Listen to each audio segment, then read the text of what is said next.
Blog Talk Radio. Here we go.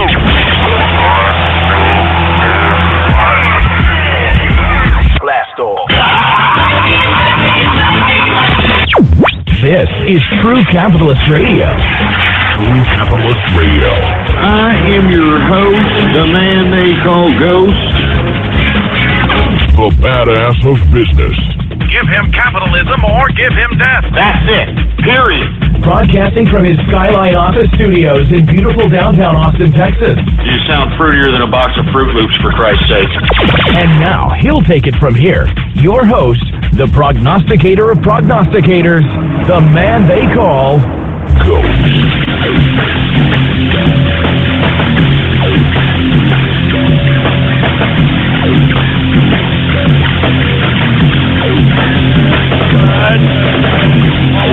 Friday. How's it going, folks? And thank you for tuning in with me to another edition of the True Capitalist Radio broadcast. And of course, I am your host, the man they call Ghost. And once again, folks, I want to thank everybody for tuning in with me. This is a 4th of July weekend baller Friday, baby. You couldn't get any better than this. And before we get into anything else, I'd like for everybody to please spread it around like wildfire and let everybody know that True Capitalist Radio is in effect and in the house, and we are live every Monday through Friday, 4 p.m. Central Standard Time. Now, I know I wasn't available, unfortunately, yesterday, folks, and if you have followed me on Twitter, you would have already known the story. Of course, the Twitter address is PoliticsGhost, all one word, no underscores. Politics Ghost. Yours truly was having a little bit of chest pains, and the missus wanted to play better safe than sorry, and of course I obliged and went to the hospital. And for you folks that were criticizing me when I came back from the hospital, when I was criticizing Obamacare, I don't have Obamacare, assholes. All right. But let me explain the situation. I had a little bit of chest pains, whatever. The wife was like, hey, let's get you down here. I'm down there at the damn hospital. You know, I've got some decent insurance. I want to let you know that, folks, all right? But let me tell you, it doesn't matter what kind of insurance you got. The way that the government has structured the goddamn healthcare system is a complete and utter scam, all right?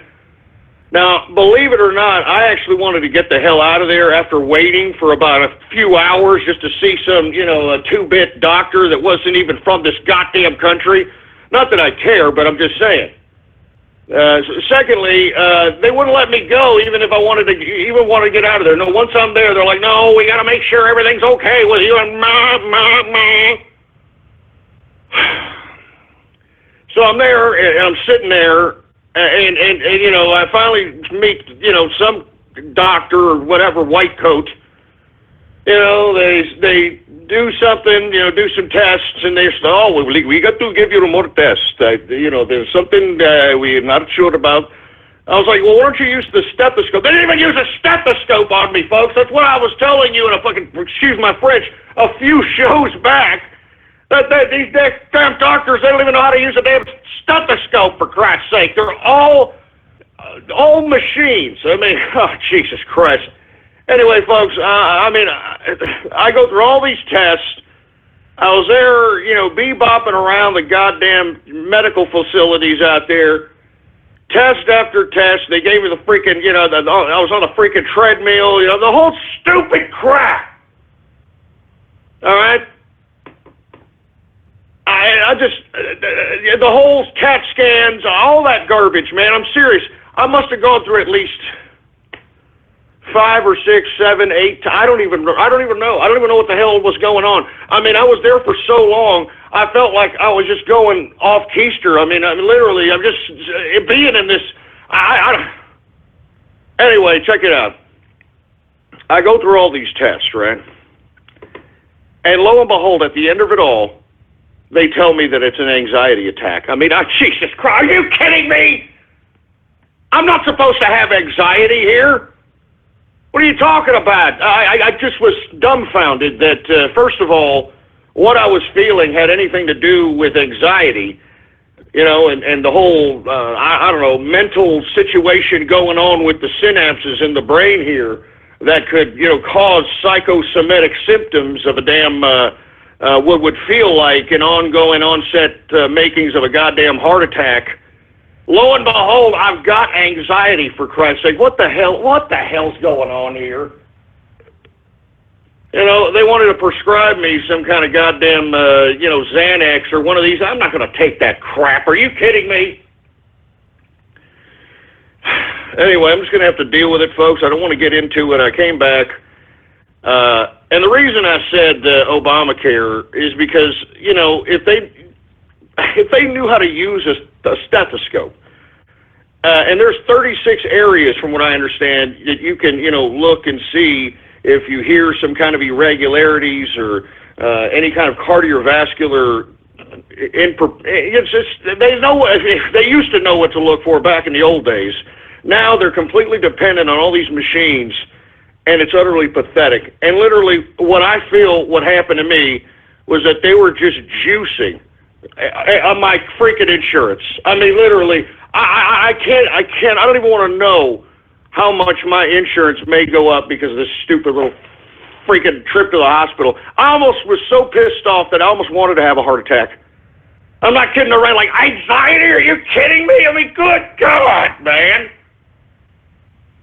Anyway, they were trying to advise me to, calm down and, take some rest and try to take a vacation and all this other nonsense. And folks, I was gone for one goddamn day.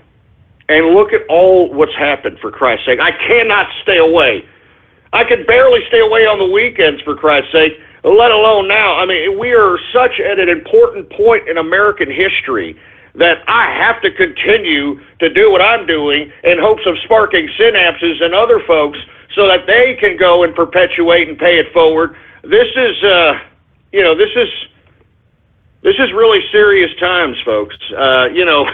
When I was, sitting at the hospital playing pocket pool with a bunch of other people that, were sitting around, waiting for, and look, it's not like I went to a damn county hospital or some kind of crap like that, man. This is Obamacare, all right? I mean, these doctors and these hospitals, they already know they got you, all right? Especially if you got insurance, they're going to juice the hell out of it, for Christ's sake, man.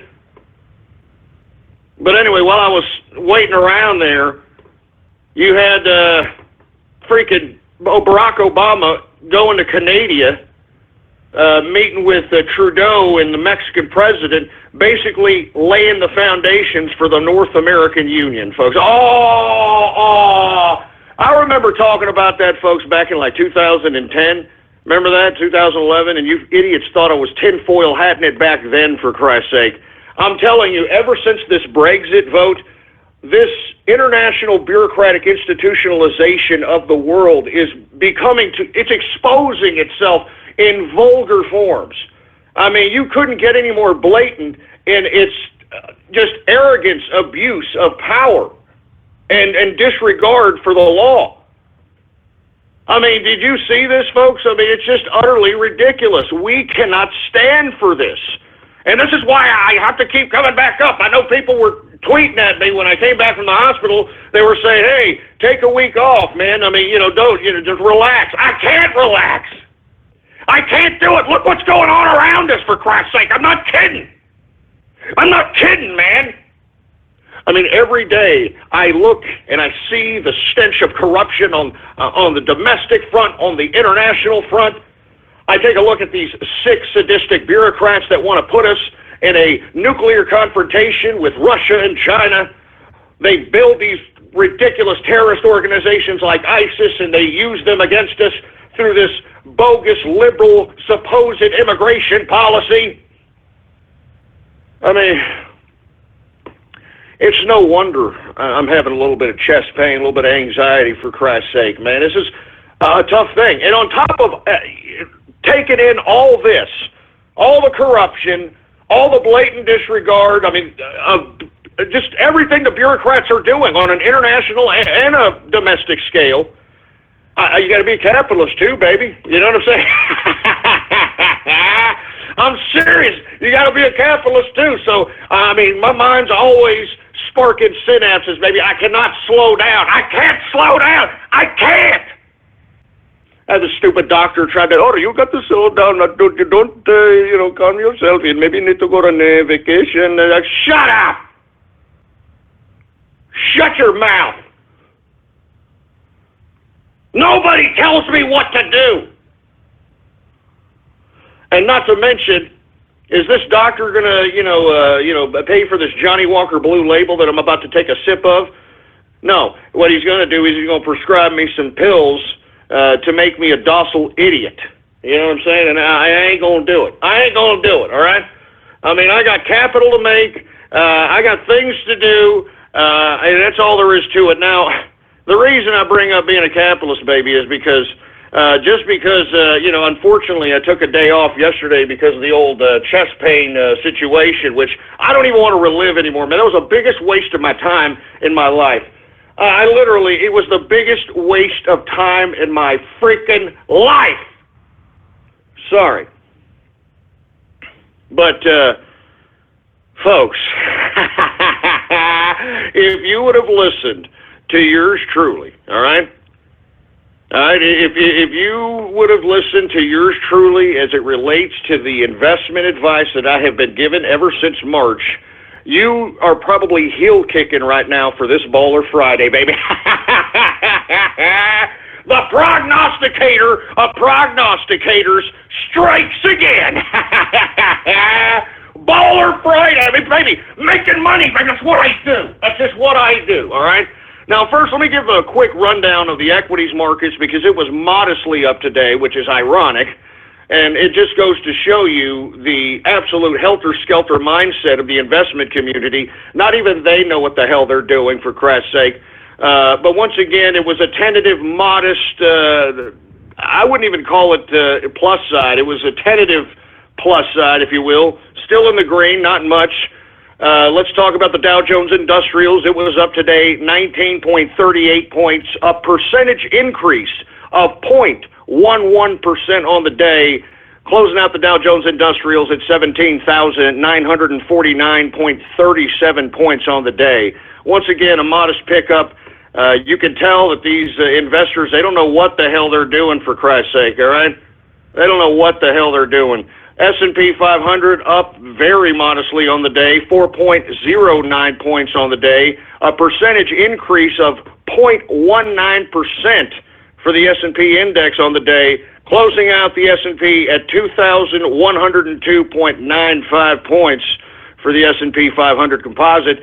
We got the NASDAQ, once again, another modest pop, not much, 19.89 points, a percentage increase of 0.41% on the day, closing out the NASDAQ at 4,862.57 points for the NASDAQ, folks. Now, once again, I strongly urge you, unless you're day trading this volatile market, which, once again, folks, I strongly advise every working capitalist tweet at Donald Trump and ask him when he becomes president to lift the $25,000 minimum that you legally have to have in a brokerage account for one to high frequency trade or day trade.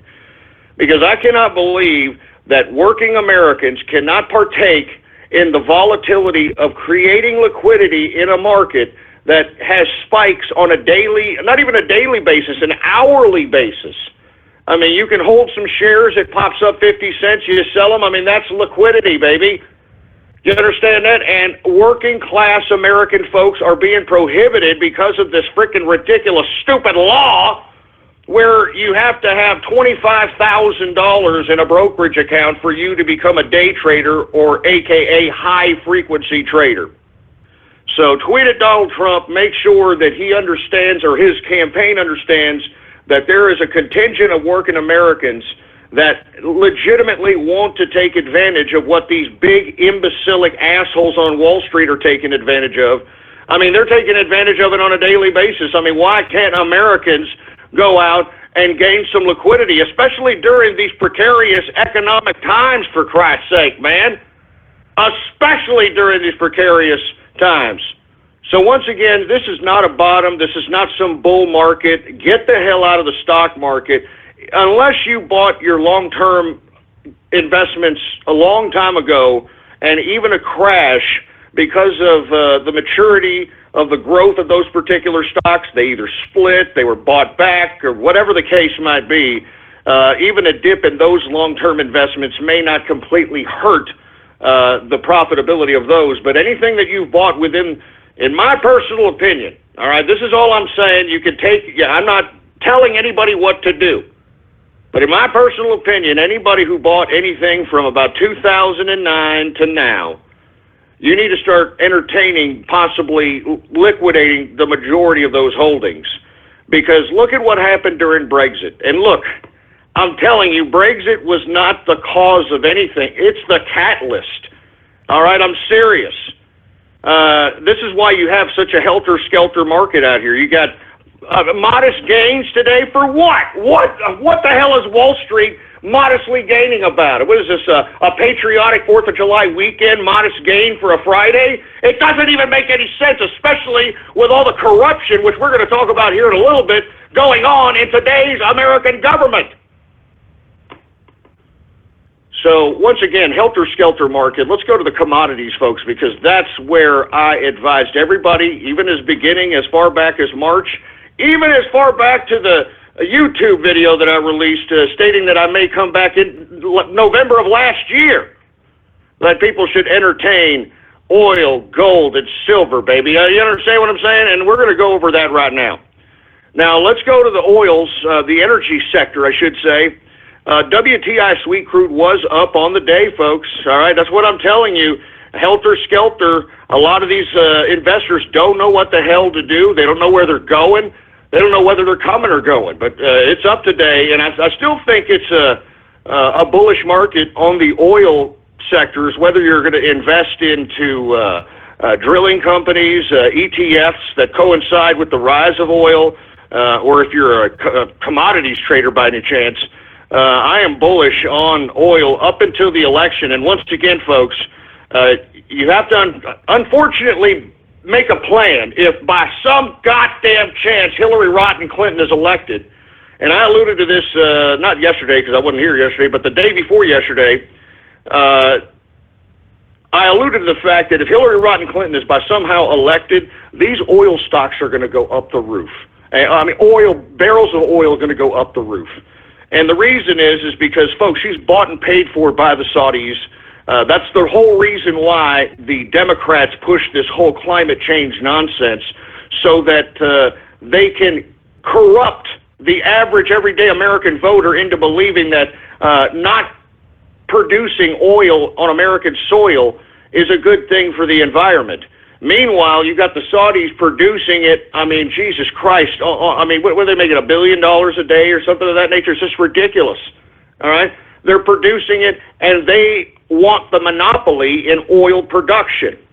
And as Donald Trump has alluded to many, many times, we have the capability to domestically produce our own energy, to produce our own oil. So we're no longer at the whim of these OPEC countries or any other of these oil-producing countries. We have enough energy in this country to be 100% energy independent. Moreover, folks, we have enough energy resources on this soil in America to sell on the world market, folks. I mean, wouldn't that be a great thing?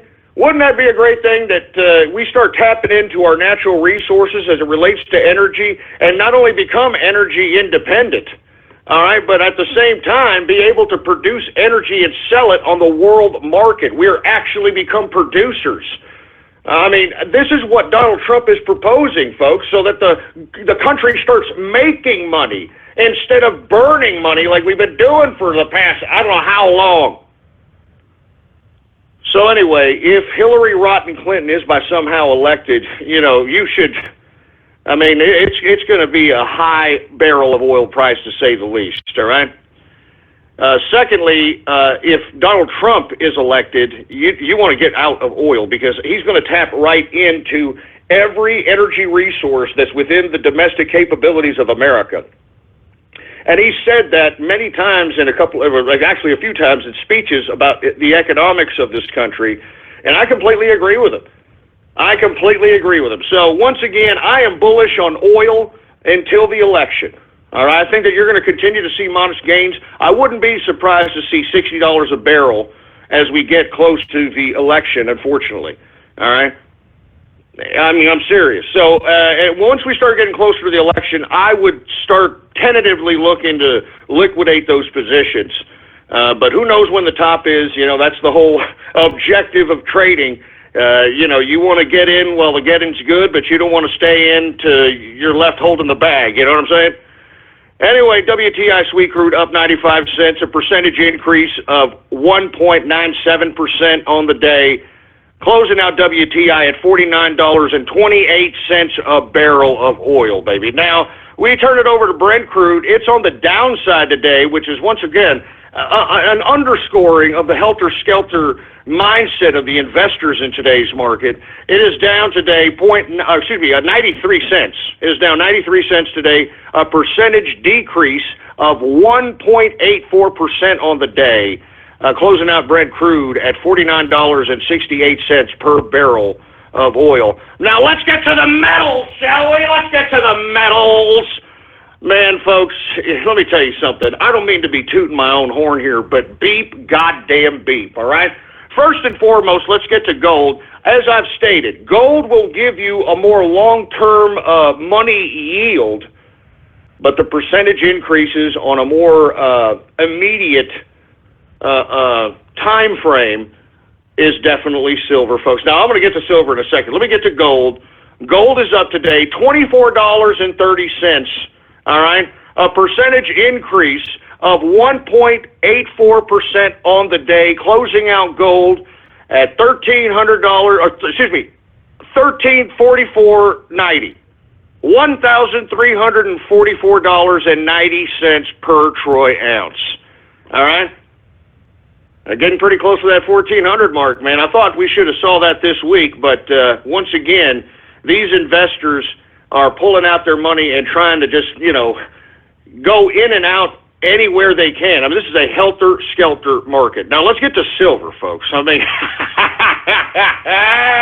woo! Oh, my God. I hope everybody who listened to me on silver, I hope that you're having a great Baller Friday today, baby, all right?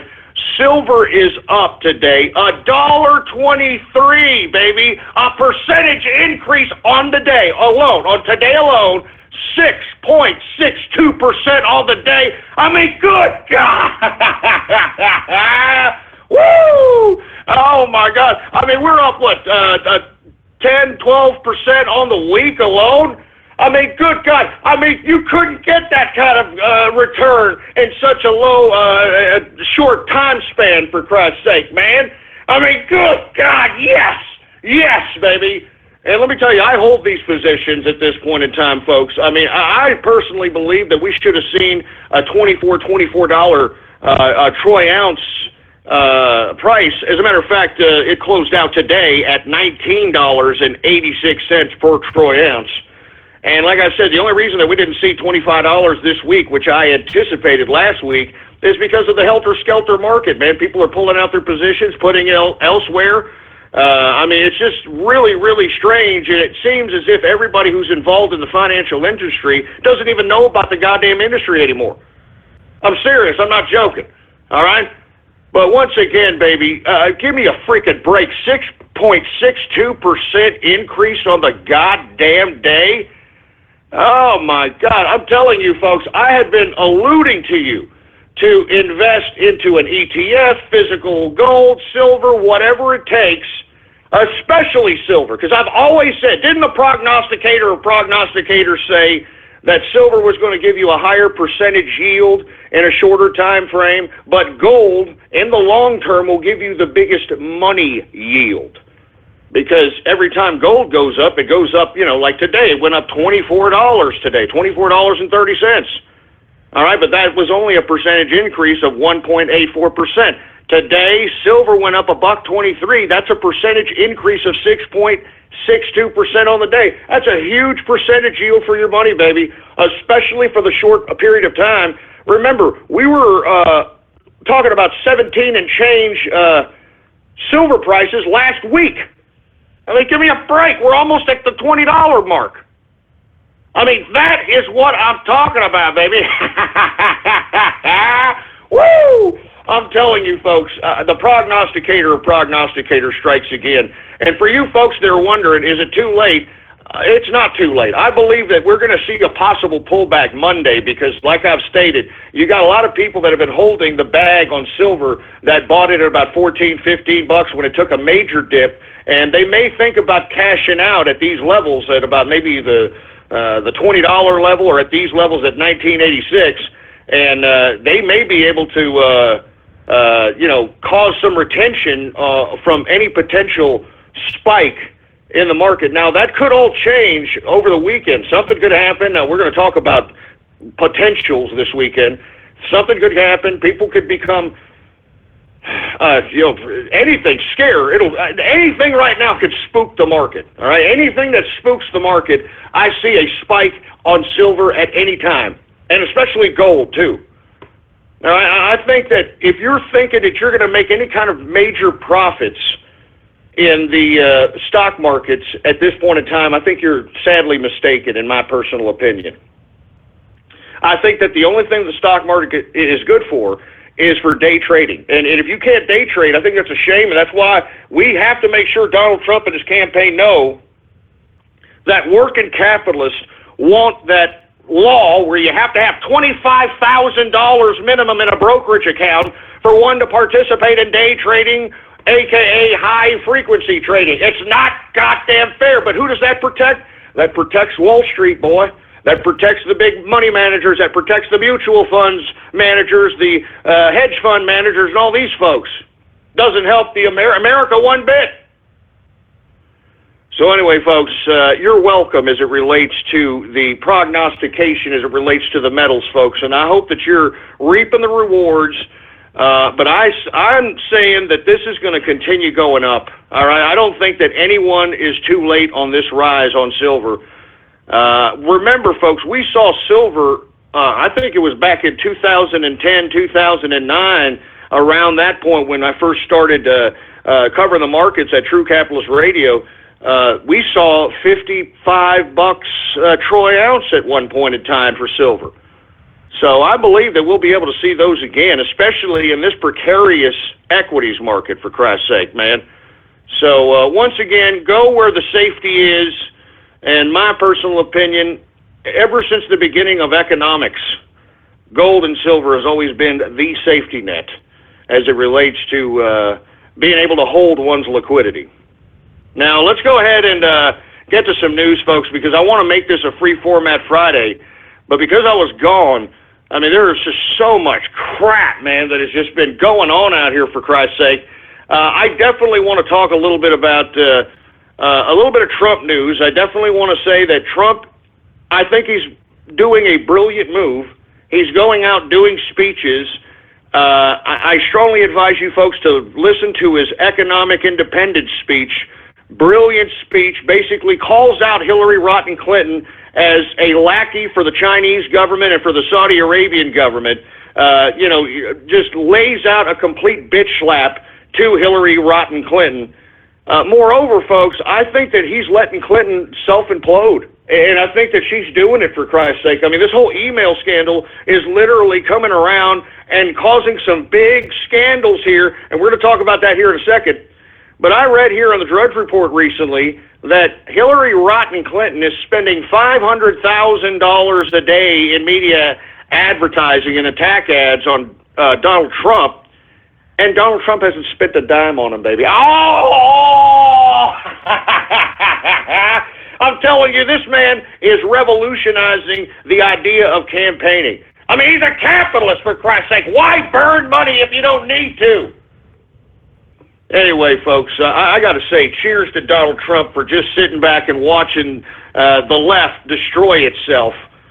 Because, give me a break with all the disgusting, despicable scandals that are happening. We're going to get to this one right away. But I want to say, first of all, cheers to everybody on this Baller Friday, 4th of July weekend edition of the True Capitalist Radio Show. I want to thank everybody who was wishing me well wishes when I had this unfortunate chest pain episode, which ended up being nothing more than, anxiety, which I'm unfortunately a little embarrassed to admit. But hey, at least I'm still here. I'm still kicking. I'm not going to rest. I'm going to continue doing what I'm doing, folks. We have to make sure that Donald Trump is elected president, and I'm saying cheers to the capitalist army who have conducted operations and are still conducting those operations, Operation Barrel Roll and others, to make sure that we solidify Donald Trump as being president of the United States, because this is the capitalist revolution. And I will not be stopped, the capitalist army will not be stopped, and the Trump train will not be stopped. So I want to say cheers to everybody, and cheers to Donald Trump as well. Cheers to the capitalist army. Cheers to the worker. Cheers to the taxpayer. Cheers to you on this Baller Friday, baby.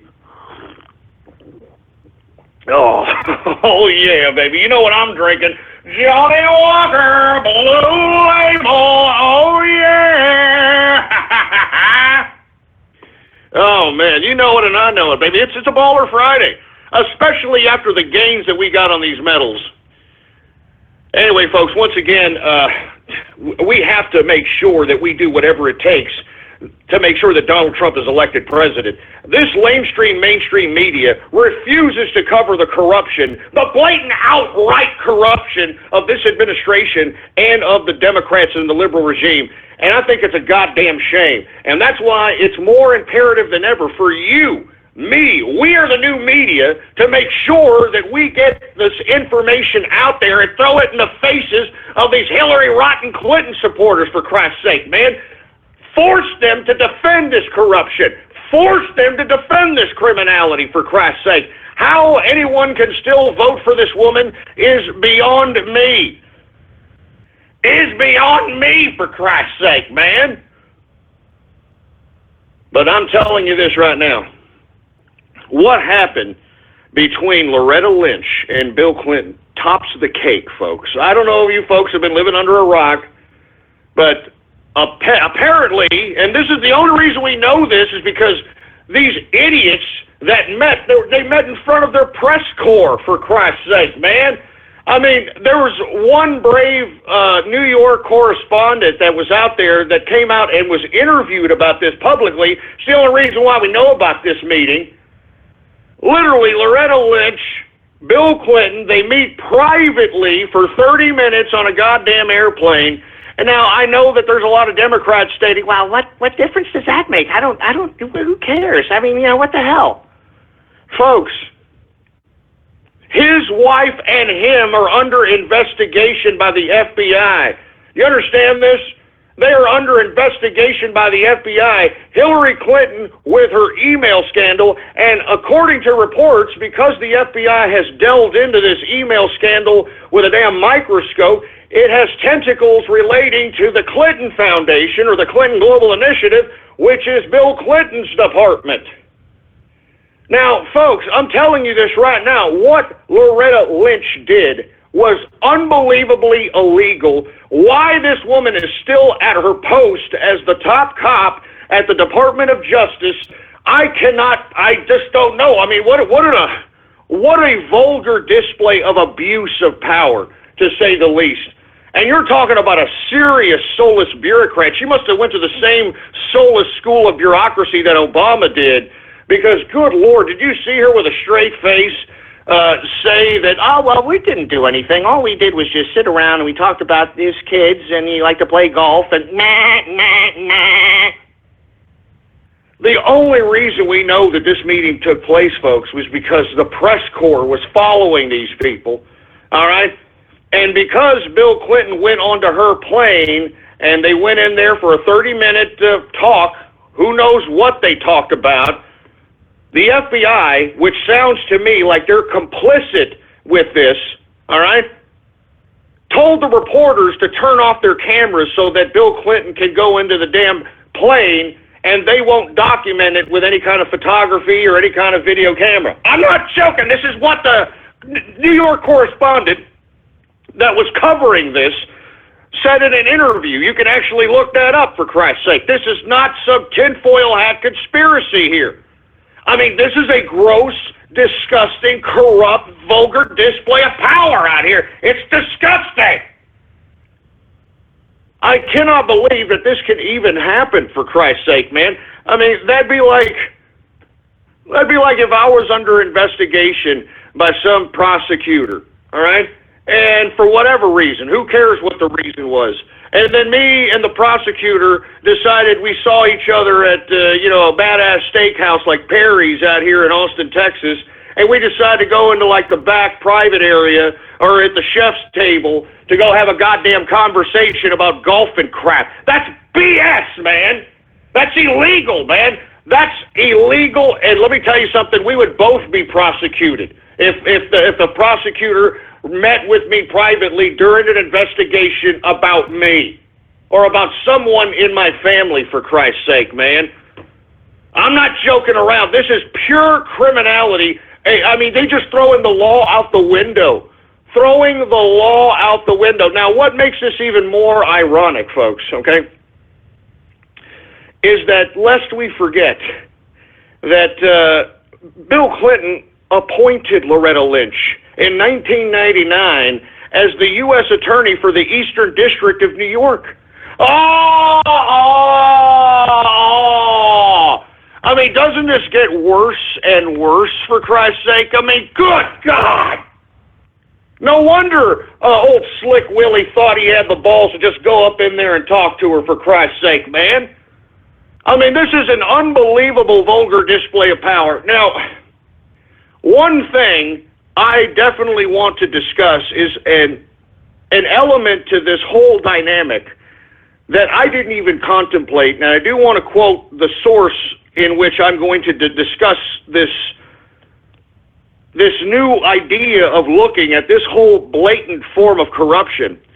And I'm talking about Judge Jeanine Pirro, former judge, former prosecutor in New York DA. She surmised, because she knows the law, she knows exactly what's going on here. You see, Loretta Lynch, after this meeting, should have recused herself at the very least. I think she should be removed from the post and possibly arrested, if you want my personal opinion. But she not only should recuse herself, she didn't recuse herself, and she didn't exactly allude to the fact that she's going to oblige the FBI's findings. I mean, if you take a look at the speech that she had here recently in Aspen, and it was a blatant, put-on interview by this fruity-ass black reporter that was obviously, somebody to fluff up the situation, all right? But inevitably, she was saying in legalese terms that, she'll leave it up to her prosecutors and her team to go and fine-tooth comb whatever the hell the FBI found, and then they'll pursue whatever they want from there, meaning that she is going to have the last decision on whether or not they are going to pursue charges in the email scandal relating to Hillary Rotten Clinton. Now, what Judge Jeanine Pirro alluded to, which is unbelievable, I cannot believe I didn't even put this together, was that it just goes to show you that Bill Clinton going onto the plane and going up to Loretta Lynch and talking to her in a plane, in front of everybody, in front of a press corps, people knew it, they saw it. It says to Jeanine, which I couldn't even imagine, I cannot believe it, man. The reason that the Clintons are not going to be prosecuted, and the reason that the whole Joe Biden thing, remember I talked about how Joe Biden was going to possibly usurp the nomination? That didn't come to pass at all, for Christ's sake, because as I've stated, all right, these people know where the bodies are buried. Now, what Jeanine Pirro suggested was that the reason that she's not going to be prosecuted, and the reason that Bill Clinton was so blatant in going up into the plane, was because the first witness that Hillary Clinton will call to testify is Barack Obama.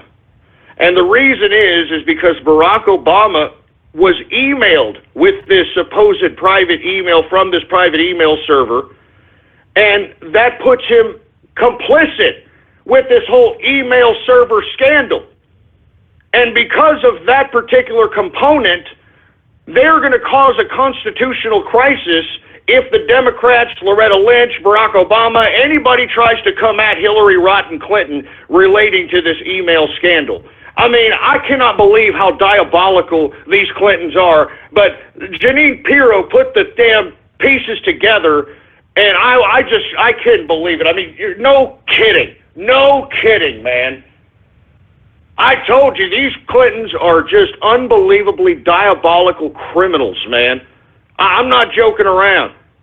No wonder Bill Clinton can just go up into a goddamn plane and say, "Hey, Loretta, you better, pipe your ass down. We know where the bodies are buried, and you better tell Obama, he indicts Hillary or you indict Hillary. Hillary's going to call Obama first to testify, which will make him complicit with whatever alleged charges that are going to be thrown up against Hillary Rodham, which makes him complicit in criminality, and it's going to cause a huge constitutional crisis. It could bring down the whole goddamn government." I mean, I'm serious, man. I could not believe it, but this just all makes sense now. That's why we're not going to see anything happen to Hillary Rodham Clinton. Nothing's going to happen to her, all right, folks? And that's why you got Loretta Lynch having to go out there with a straight face and saying, "No, we're going to do a good job. We're going to make sure we go through everything that the FBI found, and we'll make a determination from there." Unbelievable, man. Unfreaking believable. I mean, this is serious business. I mean, this is the most grossest, corrupt abuse of political and legal power that it's probably in American history, folks. I want you to know this. I mean, this is why we have to get this information out. We have to get this information out. That's why Hillary Clinton is the nominee for the Democratic Party. That's why Joe Biden, and even though there was a small faction within the Democratic Party that want to usurp the nomination from Hillary Rodham, they didn't do it. All right, it all comes clear now, man. It all comes clear. What a corrupt bunch of weasels, man. Oh, my God. I'm sorry, folks. I'm serious, but this is our government here, all right? This is our goddamn government here, for Christ's sake, all right? Attorney General, top cop, meeting with Bill Clinton. Bill Clinton walks up on her plane, for Christ's sake, man.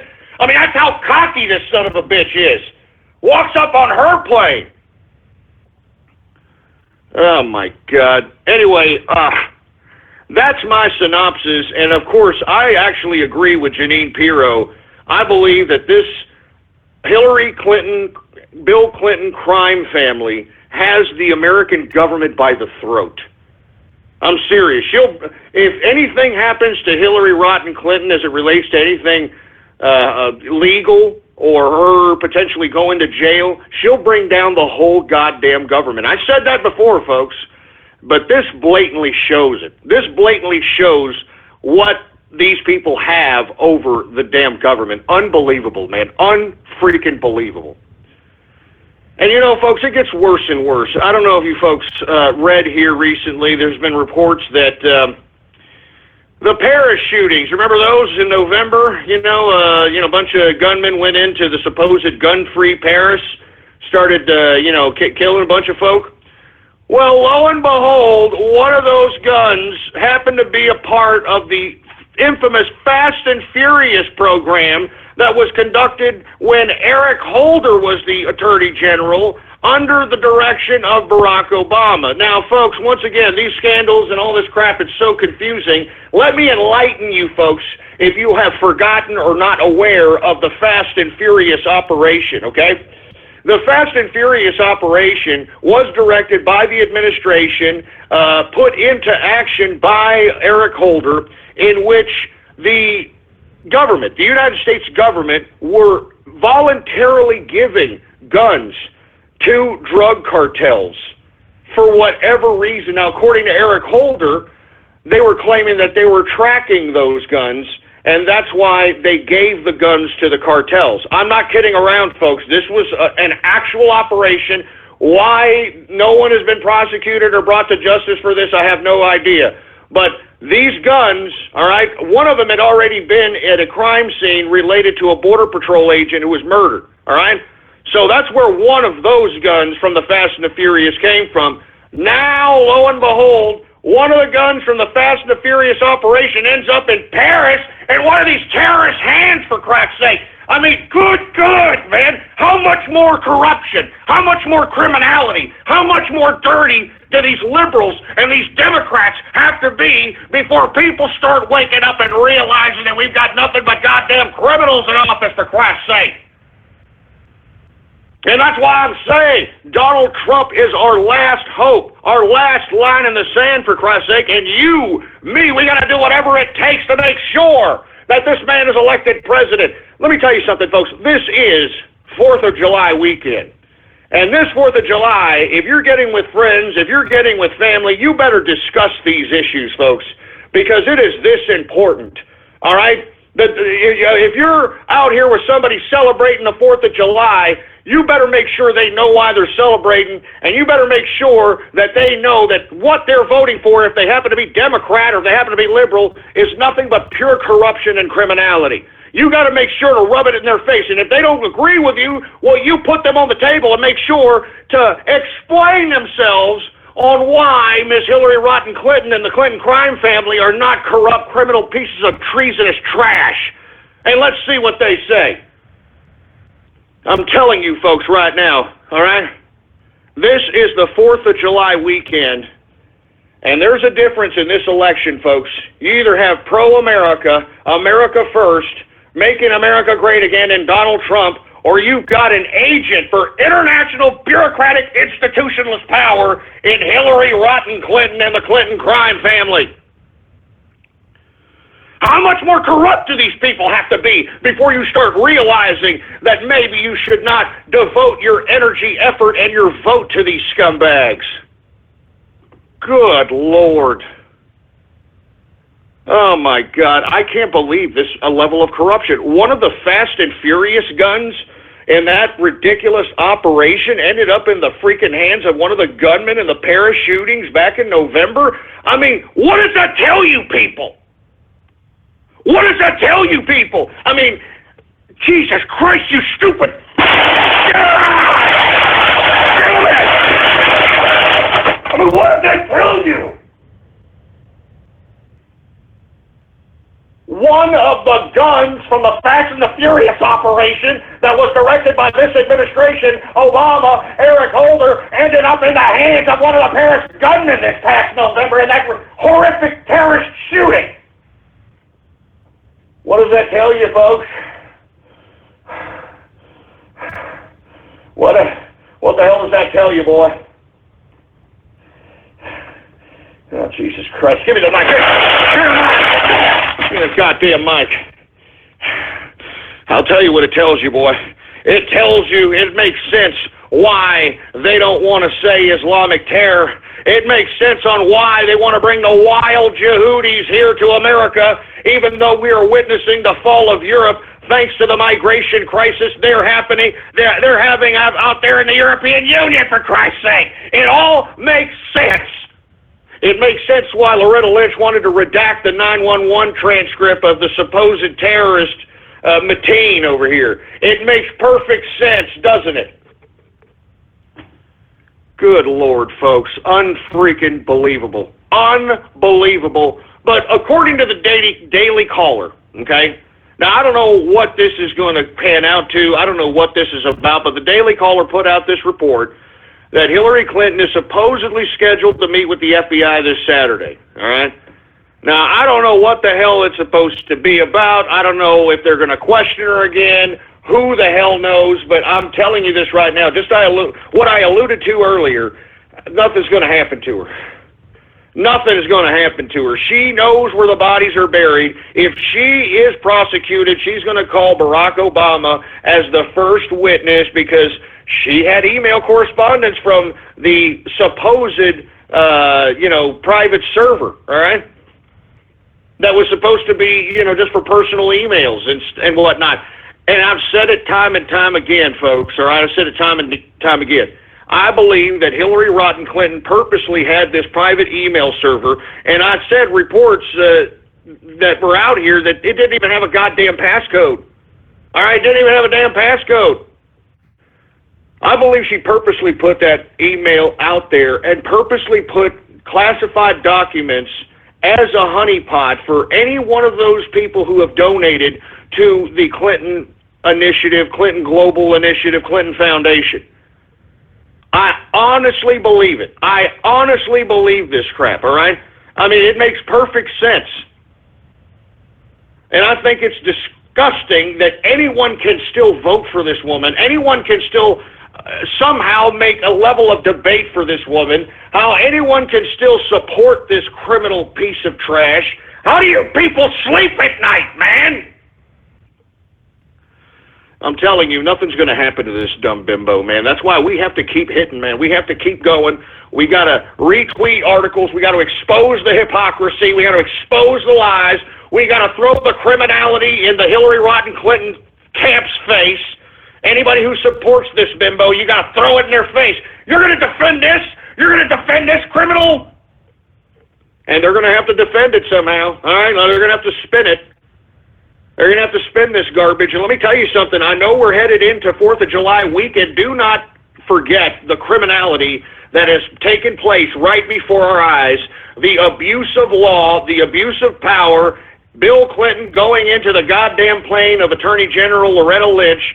And if you want my personal opinion, I think that he laid a goddamn Ike Turner slap down on Loretta Lynch and probably threatened her and said, look, woman, I appointed to you where you're at now in 1999 to this whole federal game, all right? I brought you into the federal game, first of all. And secondly, you tell your boy Obama, he comes at me, he comes at my wife, we're coming at him, we're saying that he's complicit, he's going down with us. Ugh. You couldn't make this up. I'm telling you, political drama, unfreaking believable, man. Anyway, folks, let's lighten up a little bit on this Baller Friday, 4th of July weekend edition, folks. And I hope everybody is in a patriotic mood, baby, because let me tell you, our government is definitely not in favor of being patriotic, not in favor of progressing this country. On the contrary, they're in favor of dismantling this country, destroying this country, and we've got to do whatever it takes to take it back, folks. And that's why this holiday, this 4th of July holiday weekend, I would like everybody to make sure that we try to support one another. We try to go out and make the case in front of our friends and family. They're in opposition to Donald Trump. We have to tell them that, hey, are you against America? You must hate America. You must hate America. And not to mention, folks, talking about hating America, how about this scumbag Trudeau that's over here, the Prime Minister of Canada over here? Oh, yeah, happy Canada Day for all the folks in Canada. I don't know what y'all folks are doing, you know, tickling your ass cracks with maple leafs or, you know, humping dead mooses or something. I don't know what y'all are doing. But I know it's your, like, Independence Day when, you know, the 3 colonies came together and made Canada, you know, real big deal. But did you hear the speech that Trudeau gave, for Christ's sake, this scumbag? You know? Oh, we got to let in the immigrants because that's what Canada does. That's what we're about. Letting in the wild Jehudis come in and, you know, we're just, you know, pure cuckery out here in Canada.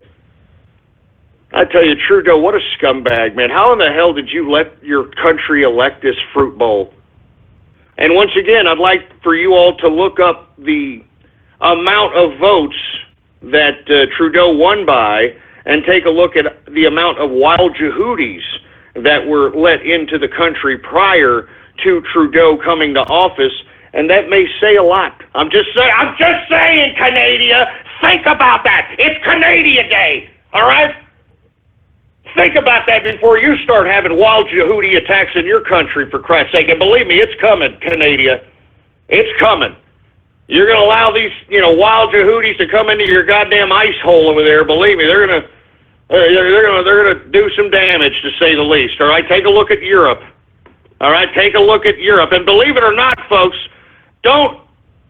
Let me just get to Twitter shout-outs. All right, I don't want. I mean, you people in Canada, I think y'all are too far gone anyway. All right, seriously. Anyway, let me go ahead and get to some Twitter shout-outs, folks. And if you want a Twitter shout-out, all you have to do on this Baller Friday is retweet the first tweet on my Twitter account, and the tweet to retweet is True Capitalist Radio Now Live. That is the tweet to retweet if you want a Twitter shout-out live right here on the broadcast today. Let's go ahead and get to some Twitter. Do we have any Twitter shout-outs, engineer? What the hell's your problem, engineer? I'm all right? Give me a break, all right? I'm all right, look, I'm still kicking here, all right? All right, well, we got some Twitter shout-outs. Sorry about the engineer. He's a little emotional today because yours truly, had the trip to the hospital, and, I'm sure he's worried about his job, is what it is. Anyway, we got the green leader in the house. What's going on? We've got Artron Havoc in the place. We've got 2 by Kane. What the hell does that mean? The trans heart. The trans heart attack. Excuse me. Jesus Christ. They put a pair of balls on a heart. Real funny assholes. Look, I really shouldn't be getting uptight, and I really shouldn't be yelling and screaming and stuff, so I would very much appreciate, especially on this 4th of July Baller Friday, baby, to, refrain from trying to get me all off keister, to say the least, all right? All right, I'm serious. I'm not joking.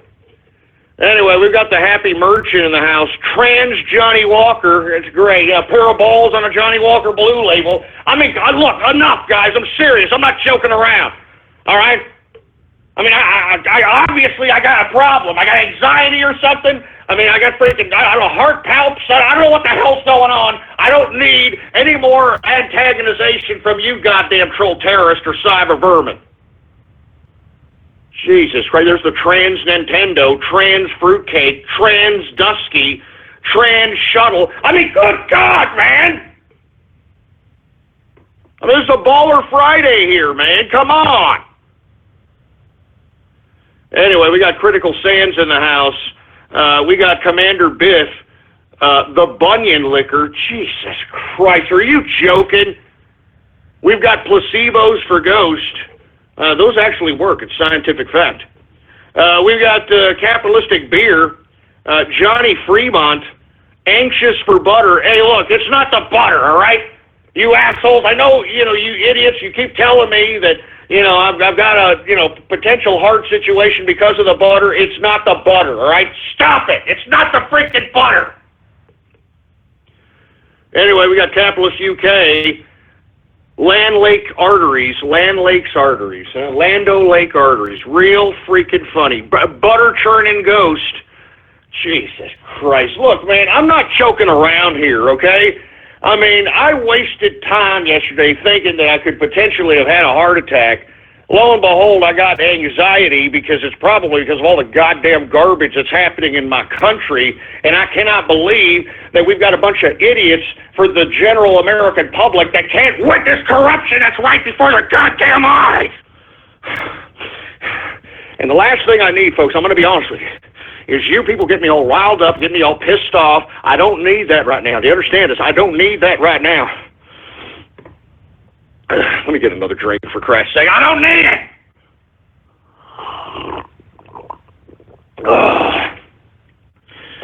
That's my medicine, baby, right there. That's it! That's it right there, baby! Woo! Anyway, we got Exara Hawks in the house. What's going on to Exara Hawks? Tactical Means in the house. What's going on with the Brony Network? UK Ghosty. What's going on to Deep Fried Turkey? Deep Fried Turkey, that's fresh. Who else do we got going on over here? Once again, you want to retweet the first tweet on my Twitter account, Politics Ghost, if you want a Twitter shout-out right here live on the broadcast. We've got Sergeant Yoda in the place. What's going on to the Teutonic Plague? Platinum Robo in the house. Anxiety for Ghost. Real funny, asshole. Real funny. Look, I'm not really... I'm kind of ashamed that I got freaking anxiety. I want to be completely honest with you, all right? I mean, I'm not afraid of anything, for Christ's sake, but, according to the doctor, it's not something that I'm really in control of, that in the back of my mind, for Christ's sake, or something that, I don't know. I don't care. All I know is the next time I got chest pains, I'm shooting shots. That's all I'm saying, all right? All right, next time I got some chest pains, I'm chugging beers. I'm not going to sit in freaking no goddamn freaking hospital for 8 hours, man. Anyway, we got Hans Guvensmits. What's going on? Ghost eats with Hillary. What the hell does that mean, you son of a bitch? We got Trump and capitalists in the house. Shilling at the hospital, you son of a bitch. Shove it up your ass. Prostate exam ghost, shut up. All right, man, look, I can't believe you guys, man. I mean, what if I had a serious heart attack, you son of a bitch? You see, you people don't even care. You don't even goddamn care. You sons of bitches, man. Look at this, choking on butter. You know, ghost butter up ham bone. I mean, God! Damn it! This is my first show back since I got out of the hospital. And this is how you repay me, for Christ's sake? Son of a bitch. I'm shooting pearls to you idiots. I'm freaking shooting pearls, for Christ's sake. And you assholes could care less. That's what pisses me off the most. I mean, that's really what ticks me off the most. Is that you idiots could care less. You idiots could care less, for Christ's sake, man. I'm sitting over here. I could have taken a week off. I could have taken a month off, for Christ's sake. I'm having chest pain, for Christ's sake. And you people could care less. You people could care less, you sons of bitches.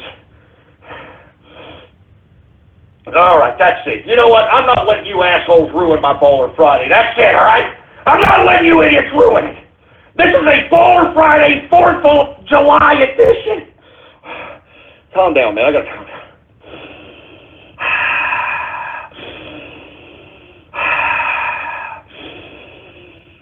The sun is warm. The grass is green, all right? That's how the sun is warm. Jesus Christ, the grass is green. What the hell's that PANDA doing right there? Son of a bitch! God damn it! I can't take all this stress! Man, I'll tell you, I could barely take all this stress, man. This is stress. Like, I'm under pressure, man. I'm under pressure. Jesus Christ, we gotta make sure that Trump is elected. We gotta expose the criminality of these goddamn liberals. We gotta be capitalists. We ain't lying. We gotta fight the damn bureaucratic machine. I mean, good God, man. It's a lot to take in, you know. It's a lot to take in, for Christ's sake. All right, that's it. I'm gonna calm my ass down. I'm gonna calm my ass down, folks. That's it. That's it for Twitter shoutouts. You people know how to ruin everything. You ruin it. You ruin everything, for Christ's sake, but you're not ruining this Bowler Friday on Gary goddamn Ted, you sons of bitches. You're not ruining this Bowler Friday for me. This is 4th of July weekend Bowler Friday, you sons of bitches. Give me the mic, man. Give me the mic. Oh, take it off. God damn it, son of a bitch. I'm telling you, man. I'm freaking jaded, man. I mean, I'm depressed. I can't believe you people. I was just in the hospital yesterday, assholes. I was just in the hospital. You don't care. You sons of bitches don't even care. Give me my drink. Give me my goddamn drink, you goddamn son of a bitch. Oh, man. Oh, man, luckily I made this a quadruple shot here.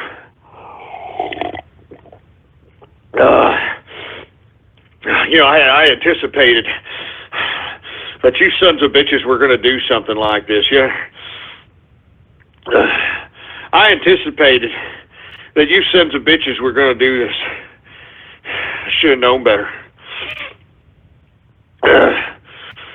Should have known better, man. Anyway, folks, I'm sorry. We're already 5 minutes into the second hour of the True Capitalist Radio broadcast. And, of course, I am your host, Jesus Christ, the man they call Ghost. And once again, folks, I want to thank you very much for tuning in with me, all right? Once again, this is episode number 301. I think I forgot to mention that here Jesus Christ, I'm just a little lightheaded here. Anyway, folks, please bookmark the official website of the True Capitalist Radio broadcast, all right? It's blogtalkradio.com/ghost. blogtalkradio.com/ghost, folks, all right? You can download every episode that yours truly has ever conducted ever since 2008. They're live to download, absolutely free, baby, all right? Oh, Jesus Christ. A little winded here, folks. I'm sorry. But I'm pissed off, man. I'm pissed off, and you should be too. Everybody that's listening to me on the internet and throughout the world. You should be pissed off too, all right? You should be pissed off too. You son of a bitch. Oh, Jesus Christ. Oh, man. All right, I'm going to open up the phone lines for Christ's sake. I got to calm down, all right? This is a 4th of July weekend, Baller Friday edition. And I'm going to go ahead and I'm going to open up the phone lines, folks, all right? And look, let's just calm our asses down, all right? Don't agitate me, all right? I was just in the hospital yesterday, assholes. I was just in a goddamn hospital. Soulless pricks. Anyway, folks, let's move on here, folks, all right? Let's see who we have going on here and open up the phone lines. If you want to participate, Jesus Christ, I'm a little winded here. Sorry, folks. 516-453-9903 is the number to call if you want to partake in the festivities here on this Baller Friday, 4th of July weekend edition of the True Capitalist Radio broadcast. And do we got any callers there, engineer? Yeah. All right, engineer, calm down, man. Jesus Christ, everything's all right, man. Jesus Christ, man, you sound like my wife. Anyway, let's move on to the broadcast here, folks. I want to hear from you. It's a free format edition of the True Capitalist Radio broadcast like it is on every Baller Friday. So let's go ahead and head to the phone lines and see who's hooking it up right now. I can already see we've got the Teutonic Plague in the house. What's going on, Teutonic, on this Baller Friday, man? Ghost, how you doing, man? Sorry about the noise. Let me step outside. I'm calling you from a barbecue joint. I'm celebrating this Baller Friday by eating a damn pulled pork sandwich and drinking a damn soda pop, man. Stewart's Key Lime, good shit. Hey, well, congrats, man, and enjoy your Baller Friday. You got anything to chime in about here on this 4th of July weekend Baller Friday edition we got going on here? Oh, absolutely, man. You and I are both pro-Second Amendment, very much so. So does it piss you off as much as it does me that some people say, oh, the Second Amendment's about muskets. They didn't imagine assault rifles would be invented. It's about muskets. To which I say, well, in that case, the First Amendment's about the printing press, and the freedom of religion bit, well, that's about Christianity. So I guess nobody has rights except white Anglo-Saxon Protestants by your definition there, liberal. That's a very, very good point, man. Very good analysis there, but I do believe, and it says there very plainly, that the forefathers knew exactly why they made the Second Amendment. It was to protect America from against a totalitarian government.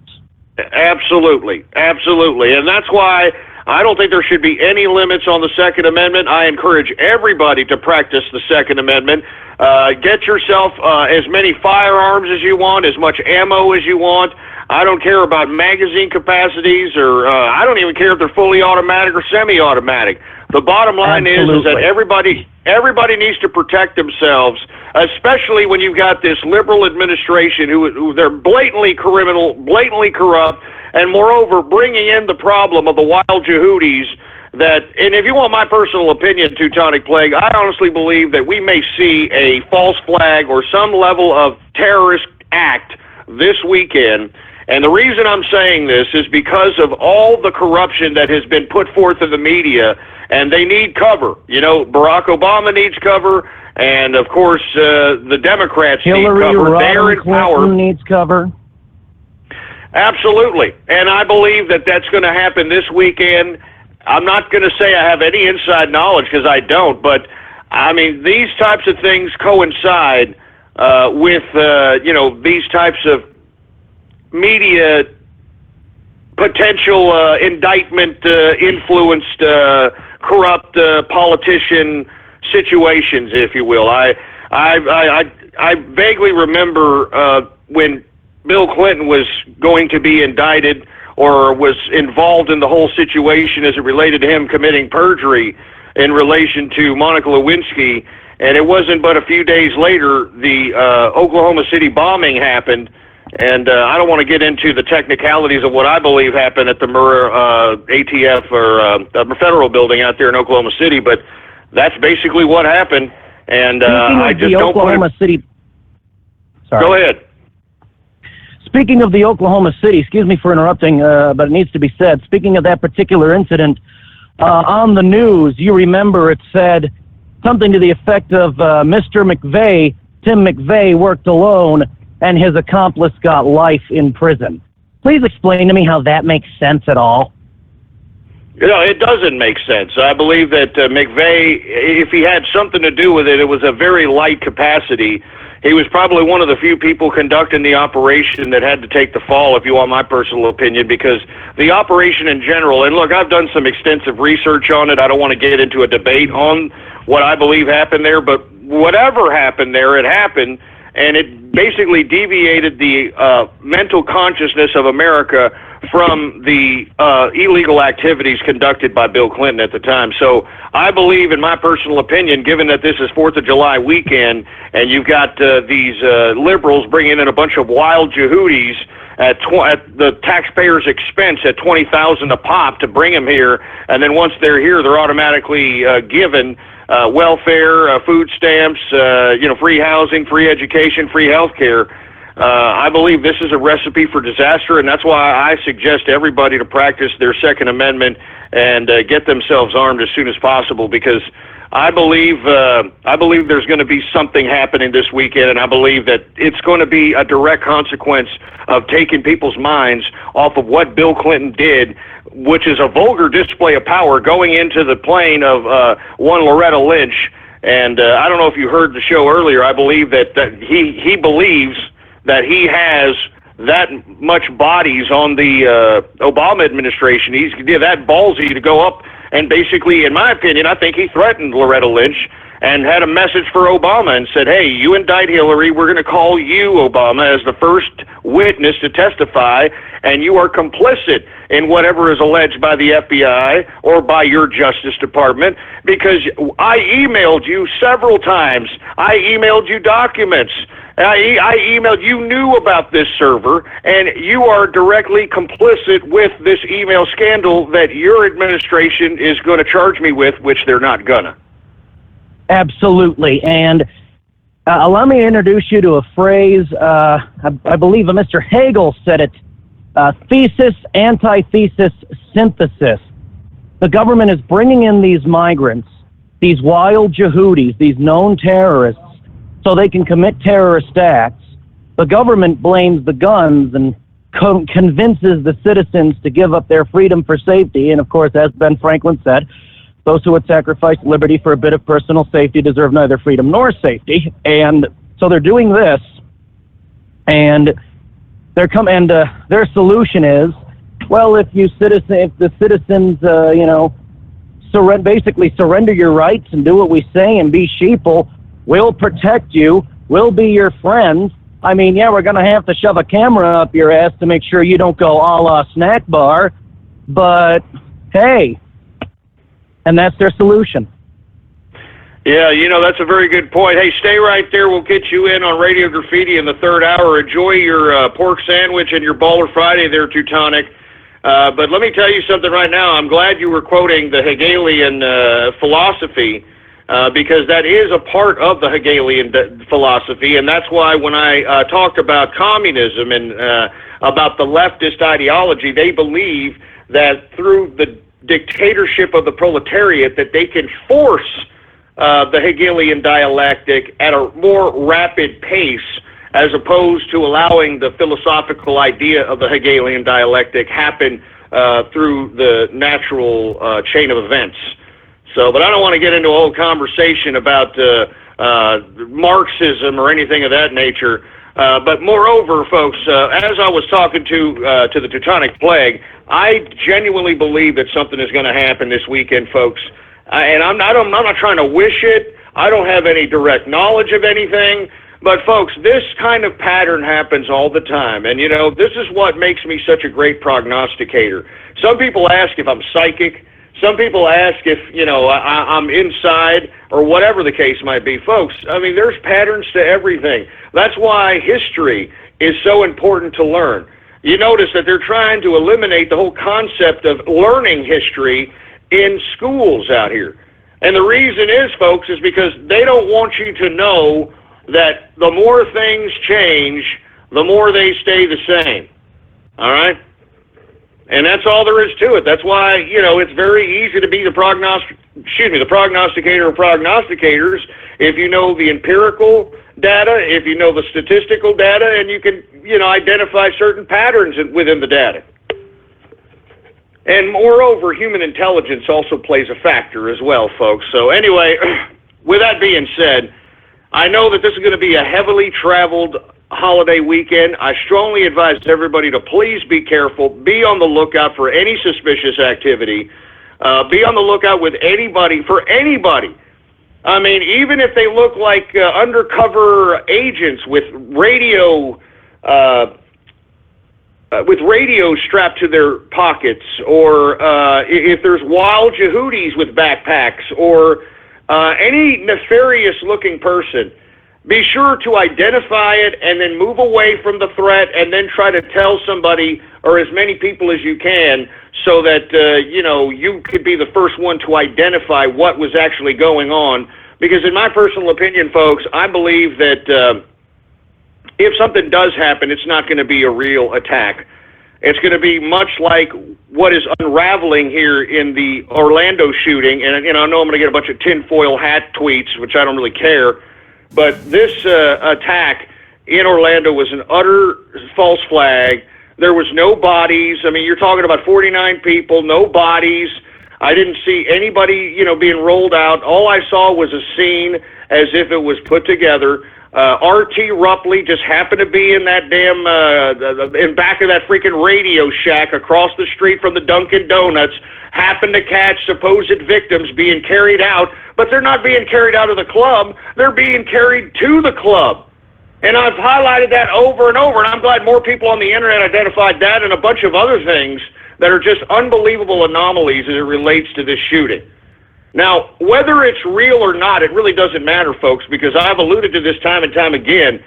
Even false flags, even if we were to prove that this was an utter act, all right, that, you know, this whole Orlando shooting was an act, it's legal under the law, man. I'm telling you this right now. I tweeted an article out of Foreign Policy magazine. You can look it up for yourself, in which it says that now propaganda, government-made propaganda in America is now legal. And, of course, folks, you know, I don't want to get into this whole debate about the Orlando shooting, but once again, that right there should go to show you that at any time they can pull off something and deviate the consciousness of the American people into believing something else. All right? I'm not kidding around. So anyway, folks, please be aware. And if something does happen this weekend, I'm definitely going to do a show, okay? Because I'm gonna be there, and I'm going to say, look, you see what happened here? Because they're going to try to deviate the consciousness of the American people. Because right now, it doesn't look very good for Hillary Rotten Clinton. I mean, even Democrats. Did y'all hear Morning Joe, for Christ's sake? Not even that liberal freaking trash of a freaking broadcast could justify why in the hell Bill Clinton was meeting with Loretta Lynch in a goddamn airplane for 30 minutes. Not even that liberal piece of garbage propaganda machine.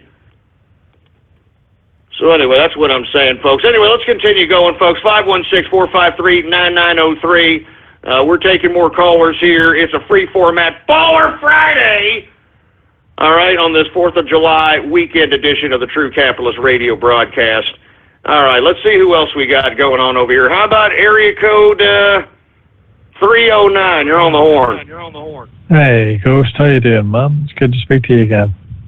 Hey, what's going on? It's Jimmy Capitalist. How you doing, man?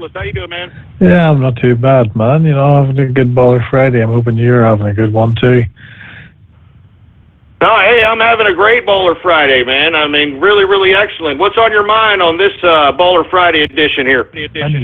You know, to be honest, man, I'd like to have a bit of a, back and forward conversation as to regards to financial markets and investing, if you don't mind, man, because I'm going to give you a little bit of background about myself. I'm a young man. I got my own place, my own cars and all that, but I've mostly been getting by on a paycheck. But, you've been a big influence to me on my life, Ghost. I've followed your political insight, and recently I've become more and more interested in markets, equities and commodities and all that. And if you don't mind, I'd like to have a bit of a chat about that. Oh, go right ahead, man. No problem. It's a free format edition. Go right ahead. All right, man. Well, to be honest with you, I'd like to, have you got any advice or tips? I've never invested before. I've never really started before. I've got my stepfather, for example. I mean, he's not my stepfather anymore. I don't want to get into that shit. But he personally has a lot of, silver. I mean, forgive me, I can't get my words out right now. I've had a lot of drink, but I see you talking a lot about silver and gold and saying that it's a safe investment. Now, I've also heard you say that there's a crash coming up. Well, there should be a crash coming up, and I think you're right there. I don't know what's a safe bet for my money at the minute. I'm quite financially stable from my young age, and I'm interested in investing. What do you recommend for a young man like myself? Well, once again, I do believe silver is a safe bet, and as you can see from the yields just on the American side, I know you're there across the pond. I think right now silver is really high over there, from what I understand, because of the crash of the pound sterling and, of course, the retraction in the euro because of the Brexit vote. But I believe silver and gold is always a safe bet. As far as investing is concerned, I would steer clear of the stock market at this point in time. I would try to accumulate positions that can basically give you some level of return that is better than not only the rate of inflation, but also better than any kind of banking or financial institution available out here. For instance, the American silver, the American dollar to silver rate, it went up here 10% within the past week and a half. So that's 10% on your money if you would have invested last week, which is a pretty good return. Now, what you could do with that is sell that, and whatever you got from when you put in at $17 and you sell at $19.85, I believe it is today, that's the liquidity and profit that you gained off that play. And it just doesn't stop there. The thing about it is you got to keep, thinking about those plays. Now, what you want to do, Jimmy, is you want to be able to give yourself enough liquidity, like enough cash. And, something that I forgot to even mention, since there is a law on high-frequency trading as it relates to the equities markets in America, from what I now understand, well, I've known this for a while, I've been hesitant to give this as an option because, once again, it's a currency trading market, and I think that currency trading is really risky. But once again, there is no law, from what I understand, as it relates to trading currencies in the Bitcoin market. Now, that's an option that you could entertain there, Jimmy, because I know that you're over there across the pond, and there's not much to be looking around there, with the exception of gold and silver, possibly a few commodities if necessary, that you can look at for some potential gains that could give you some definite profitability. So what I mean by Bitcoin, what you can do is you can convert actual money, whatever currency, into Bitcoin. And what you can do is you can trade Bitcoin in conjunction with whatever currencies, and you see this is what goes to the currency market again. You got to make sure that what currencies are going up, what currencies are going down, and you can basically go in and out, trading Bitcoin to currency, Bitcoin to currency, currency to Bitcoin, currency to Bitcoin, and believe it or not, you can make profitability doing that. Now, that, of course, there's risks involved, but you can make some serious rake with that. That's a high-frequency opportunity that's not regulated, from what I understand. Now, there is tax implications with that I can't really advise you. I don't know about your tax system in your country, and same here in America. I mean, remember, when you make liquidity and large sums of money and you make it in your name, then you're taxed 40+% on that particular income if you trade in your actual name. Now, if you file an LLC or a C Corp or an S Corp, which are corporations, which you can legally do, very easy to do, for Christ's sake. You can either go to an attorney and get it, pay them to do it, or you can do it yourself if you really just read a little bit. Once you file as a corporation, then you can start trading, all right? Trading these currencies, unless you have $25,000 to trade in the equities market. But currencies, you start trading these currencies, and whatever profits that you make, you put it under the category of the corporation, so that depending on the corporation that you filed. Now, there are different corporations. There's the pass-through corporation of the LLC. There's the C Corp corporation, which makes it its own entity that taxes at its own rate, and basically it's its own entity. So is LLC, but it's a different tax structure. I don't want to get into the complexity of that. And there's something that's an S Corp, which you have to apply to the IRS. And, of course, this doesn't apply to you, Jimmy. Sorry about that. But I'm just trying to give you advice so that maybe you could look into your neck of the woods, because what you want to do is you want to be able to make this money and be able to be taxed at a lower rate. And the only way to do that, at least here in America, if you are making money in your own name, I mean, you are taxed 40+% on that money. But if you were, let's say, in an LLC or a C Corp, they are taxed at 25%. All right, 25%. Now, if you filed for an S Corp and the IRS granted you an S Corp, which is another corporation entity that I don't want to get into, you got to do your own research and read about it. But an S Corp is, I'm not necessarily saying it's exclusive to high-frequency trading, because I've even heard poker players file, believe it or not, poker players file as S Corps. It's basically a high-frequency type of situation in which it gives you a lot more write-offs, and you're taxed at 15%. Because under an S Corp, from what I understand, these businesses take more risk. And because they take more risk, the IRS gives the 15% tax rate leeway, but you have to file with the IRS, and they got to grant you the S Corp, from what I understand. Anyway, I'm getting off the subject matter here. The point is, Jimmy, I'm going gold, since you're over there across the pond. Gold, silver. I would entertain some oil positions if you understand. I don't know if you have the ETF or exchange traded fund financial instrument across the pond, but that would be something to entertain in conjunction with the rise of oil.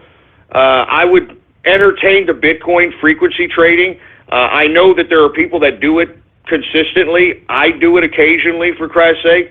There are some people that do it all the time, and they're making serious cash. It's just, it can be risky. I mean, anything could happen. I mean, just imagine the people that were holding the British pound sterling before the Brexit and decided to sleep in on the vote, for Christ's sake, and they looked the next day and saw more than 3/4 of their goddamn value of the dollar being tanked down the toilet.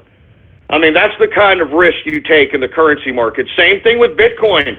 Bitcoin is very volatile, but that's what makes it lucrative. I mean, you see $50 swings, $20 swings, $100 swings. And, what you want to do is you want to be able to buy in that and be able to, ride that swing, cash out. And not only cash out, but you can cash out in American dollars. You can cash out in a variety of different currency. Now, for you folks that want to get started with Bitcoin, I strongly advise people to go to blockchain. Let me get the exact address for that because it's a free service. I mean, literally, it's a Bitcoin wallet. If you want a Bitcoin wallet, first of all, and secondly, it allows you the option to trade Bitcoin, and they take the commission out of the trade itself. So I believe it's blockchain.info, if I'm not mistaken. Blockchain.info is where you can get started into the world of Bitcoin and be able to trade Bitcoin on a frequent basis so that you could be able to make some decent liquidity. There is no law that is prohibiting anybody from trading Bitcoin. So FYI, Jimmy, let me see, where'd you go? Are you still there? Still there? Yeah, man, I'm still here. That's a lot of information there, but it's very intelligent and insightful information. So thank you for that, man. Hey, no problem, Jimmy. Hey, I'll come back to you on a Baller Friday Radio Graffiti time. I'm going to try to squeeze a couple more. Well, it's already 30 minutes. There's only 30 minutes left of the goddamn broadcast. Good God! Man, what a Baller Friday. I mean, things are just going by so fast out here. Anyway, you know what? There's 30 minutes or 28 minutes here I'm seeing. Let me take a drink and let's go ahead and do some Radio Graffiti. How about that? I do want to get to the fact that there was a terrorist attack in Bangladesh. And, folks, it's a real shame because it's happening in some kind of cafe that surrounds all the embassies. So this was definitely targeted to those that reside in the embassies around Bangladesh workers, so on and so forth. And, of course, once they started committing terrorism and, shooting people, bombing people, they were yelling Allah snack bar. So, once again, the religion of peace, though, strikes again. I mean, give me a freaking break, and yet you still have our liberal regimes, right, in this country, in Europe, in Canada, bringing in these wild Yehudis into our country, for Christ's sake. And I'm telling you, when these wild Yehudis start attacking simultaneously, this government is going to punish America. This government is going to punish you. This government is going to implement totalitarianism, and you people need to wake up and realize that, you son of a bitch. Anyway, folks, once again, this is going to go an extensive time for Radio Graffiti since it's a Baller Friday. I'm going to try to stay calm here because I cannot get too upset anymore because, man, I mean, I'm having chest pains, for Christ's sake, man. I'm having goddamn chest pains. So anyway, without any further ado, let's go ahead and get to Radio Graffiti right now. That's right, folks. Radio Graffiti, the part of the broadcast where the spectators become a part of the spectacle. All you have to do is give me a call at 516-453-9903, and when I call on your area code, you have exactly 3 to 4 seconds to say whatever it is that you have to say on your goddamn mind, and please don't be a damn Helen Keller deaf mute, you scumbag! Anyway, folks, let's go ahead and get to Radio Graffiti right now. How about area code 516 Radio Graffiti, or 561 Radio Graffiti? I know. This is right around and all right already. Cheer up, SpongeBob. I know someone who's still like. Oh, Jesus Christ, SpongeBob, really, ass crack? Really? Anyway, let's go. How about area code 727 Radio Graffiti? Oh, Jesus Christ, man, what the hell is that about? How about area code 518, Radio Graffiti? Amigos? That's you? Hey, man, happy Baller Friday, happy 4th of July weekend. Try to enjoy yourself and get some of that stress out. Hey, man, I really appreciate it. Thank you very much for calling in, and happy Baller Friday to you, baby, and everybody else a part of the capitalist army. How about Anonymous, Radio Graffiti? Hi. Is this me? What's going on? Yeah. Oh my gosh! Hey, Ghost, man, I'm a huge fan of you. Like, seriously, I've been listening to you ever since 2011. Like, I'm a little bit nervous to talk to you for the first time. Get well soon, Ghost. And if you can let me back in, I want to listen more. Just put me back onto the queue, and I'll talk to you later. All right, no problem. Hey, I appreciate you listening for so long, man. I mean, that's why I do what I do on this internet. 848 Radio Graffiti. Hey, Ghost. It's Ice Cream Capitalist. Keep you on for the third hour. Good show. Hey, thanks a lot, man. Appreciate it. Ice Cream Capitalist in the house. Keep capitalizing. We got Anonymous, Radio Graffiti. 514 Radio Graffiti. So I want to go ahead and have sexual relations with Rainbow Dash. I mean, you clapping bastard. You see what I have to put up with here, Every Pony? Here I am trying to do a show, and I got freaking my little human characters calling me up for Celestia's sake. I mean, sweet Oh my God! You got to be kidding me! You got to be kidding me! Damn it! Goddamn bronies, man! I'm getting infested by bronies. God damn it, man! Oh my God! I'm getting called by a pony. I'm getting pony splices, for Christ's sake. I mean, good God, man. Look, I'm serious. Enough of this pony crap. I'm not joking around, for Christ's sake. Enough of the pony crap. Enough of the pony crap. Give me the mic. Give me that goddamn mic. I'm serious, man. Look, enough of the pony garbage, all right? Enough. Don't ruin my Baller Friday, ass cracks. Who the hell else do we got going on over here? How about area code 915, Radio Graffiti? Or 915, yeah, Radio Graffiti. Your intro isn't as good as Alex Jones, let alone Howard Stern's. Well, I mean, I would respond to that, but that cheap-ass Obama phone, for Christ's sake, I can't understand you people. I'm serious, man. Obama has really screwed up communicating through telecommunications. I mean, Jesus Christ, with that free Obama phone, get the hell out of here, you milky liquor. Who the hell else do we got? Area code 205, Radio Graffiti.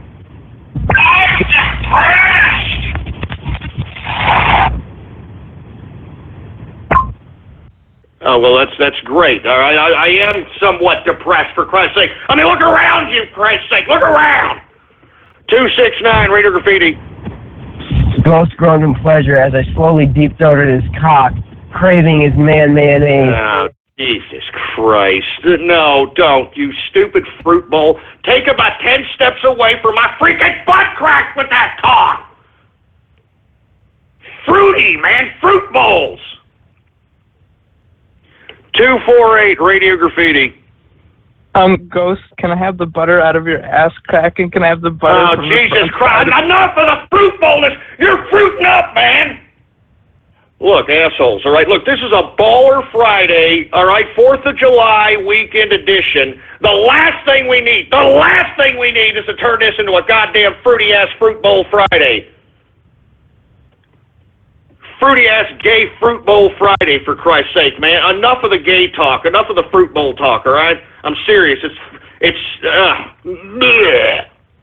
Jesus. How about Anonymous, Radio Graffiti? Fruit 073, Radio Graffiti. I am somewhat depressed, for Christ's sake. I am somewhat depressed, for Christ's sake. What the? I just said that, man. I mean, let me tell you something. You idiots have too much goddamn time on your hands. I just said that, man. I don't know what was that, a few seconds ago, for Christ's sake. You're internet butt stalkers, man. You're internet butt stalkers, I'm telling you. Jesus Christ. I'm starting to get a little concerned out here, to say the least, for Christ's sake, man. Oh my God! What the hell else? This is just getting ridiculous, man. This is a 4th of July Baller Friday, man. Come on! Jesus Christ! Who the hell else do we got going on over here? For Christ's sake! How about 469 Radio Graffiti?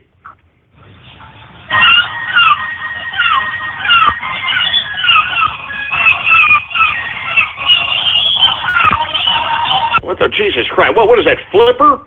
What was that, a mermaid? What the hell was that, for Christ's sake? How about area code 403, Radio Graffiti? Jesus Christ.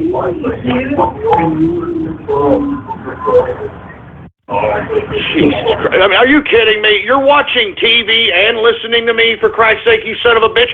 Pick a medium, asshole. Pick a goddamn medium. Good God. I can only imagine what he's shoving down his face hole, for Christ's sake, or her face hole, whatever the hell that was. Good God. How about Anonymous, Radio Graffiti? Jesus Christ. I can't catch my breath.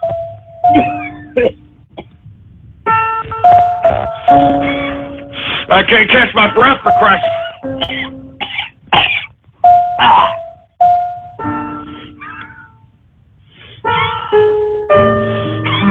Son of a bitch. Oh my God. Oh my God, you son of a bitch. You all shut up. All of you.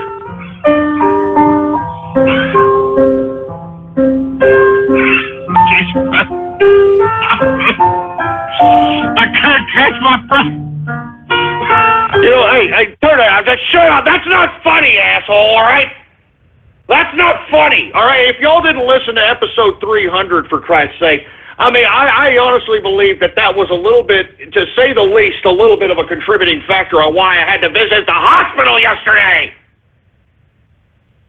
So, for Christ's sake, if you did not listen to that episode, I mean, I don't want to get into it, man. It was stupid. All right, it was just utterly stupid, and you people are not doing this to me on a damn Baller Friday. I can guarantee you that right damn now, boy. Jesus Christ. 978 Radio Graffiti. You know when you feel the weight of sadness. You may feel exhausted, hopeless, and anxious. Whatever you do, you feel lonely. You don't enjoy the things you once loved. Things just don't feel like they used to. These are some symptoms of depression, a serious medical condition affecting over 20 million Americans. While the cause is unknown, depression may be related to an imbalance of natural chemicals between nerve cells. No, look, now, are y'all trying to make me out to be some nutcase kookster or something? Is that it?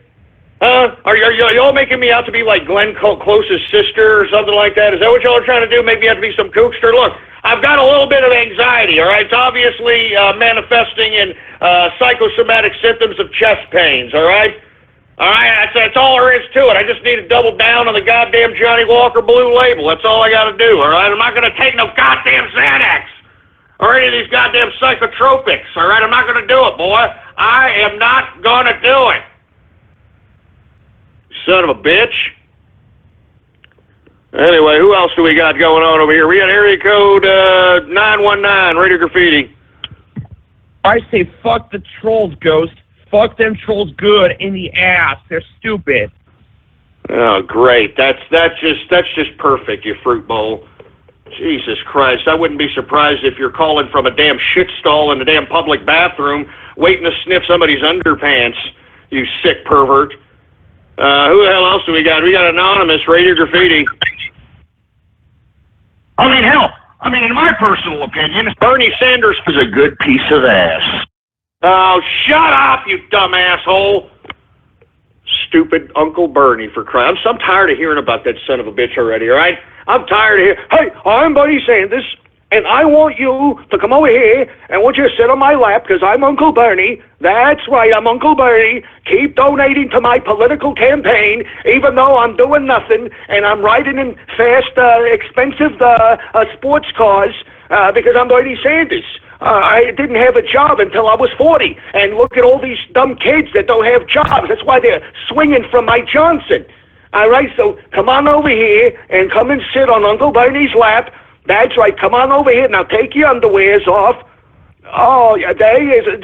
Take your underwears off. Oh, yeah, it's Uncle Bernie. Uncle, but keep donating to the contribution account. Take your underwears off. Oh, don't worry. I wrote about this in the 70s, all right? I wrote about this a lot in the 70s. You'll love Uncle Bernie. You'll love Uncle Bernie. Now, take a look at old One Eye. That's right. Take a look at old One Eye. Don't worry. The saggy scrotum does. Don't worry about it. Shut up! Feel the burn right up your ass. Anyway, who the hell else do we got going on over here? How about 956 Radio Graffiti? Hey, Ghost. Sorry about the way you're feeling right now, and don't listen to those trolls. And this is the last thing I'm going to say about this subject. But, guys, it's ironic that we actually kill these American cockroaches. And in China, they're killing them, but they're making like $150,000 a year. And Ghost, all those big bags that they had of cockroaches, people actually buy them for medicals. Also, people also buy them to eat them. And I heard that some guy just broke one of the houses. Oh man, look, I gotta cut you off, man. I don't want to hear about eating cockroaches on 4th of July weekend. I mean, if that's how the communist government want to feed their peasant people, that's their problem. I mean, this is 4th of July where we're going to be barbecuing steaks, for Christ's sake. All right, I'm talking, big ass T-bone porterhouse steaks. All right, I'm not joking around. All right, corns are now, what is it, $10 for $1 out here. All right, that's what I'm talking about, baby. All right, as a matter of fact, I'm going to the butcher. I know the butcher personally out here at my local H-E-B, and I'm telling them to give me 3-inch thick T-bone steaks, baby, personal cuts. Prime, baby, prime. Or I may get the Kobe, I'm not sure yet. All right, but I'm going to keep it American, so I guess I'll keep it prime Angus. All right, that's what I'll do, man. Anyway, where are we at here? Let's continue going, shall we? We got area code 512, Radio Graffiti.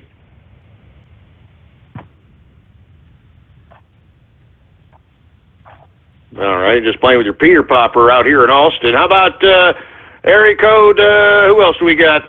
347, Radio Graffiti. Ghost, I'll give you CPR. Oh, my God. Come on, man. What the hell is that about?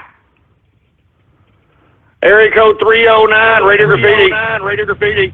Ghost, didn't get a chance to mention earlier, man, but I wanna say thank you, man. You mean a lot to a lot of us out here, the serious callers. So when these trolls call you up and chat shit, don't worry about it, man, because you do mean a lot to us, and you have a lot of influence on us. Have a good Baller Friday, man. Hey, man, I appreciate it there, Jimmy Capitalist, and once again, those are kind words that I definitely need to hear, and I'm glad that there are at least some people that are utilizing some of the pearls that I'm shooting out here, because I'm shooting pearls, and I'm glad they're catching them and putting them in their pocket and turning them into dollars, baby, turning them into cold, hard cash, because I'm trying to inspire capitalists throughout the world, baby, because this is a capitalist revolution. And the only people that need to survive and prosper in this civilized society is capitalists, all right? Communists and socialists, they need to be put in another society amongst themselves so they can end up like Venezuela, North Korea, and every other damn model of example of their stupid ridiculousness, all right? Jesus Christ, who the hell else do we got going on over here? We got area code 616, Radio Graffiti. Hey, Ghost, I'm drawing some Undertale hentai. Can I draw you as a skeleton fucking a goat mother? Shut up! Shut up! I don't want to hear about Undertale, all right? Jesus Christ, who the hell else do we got going on over here? We got area code 410, Radio Graffiti.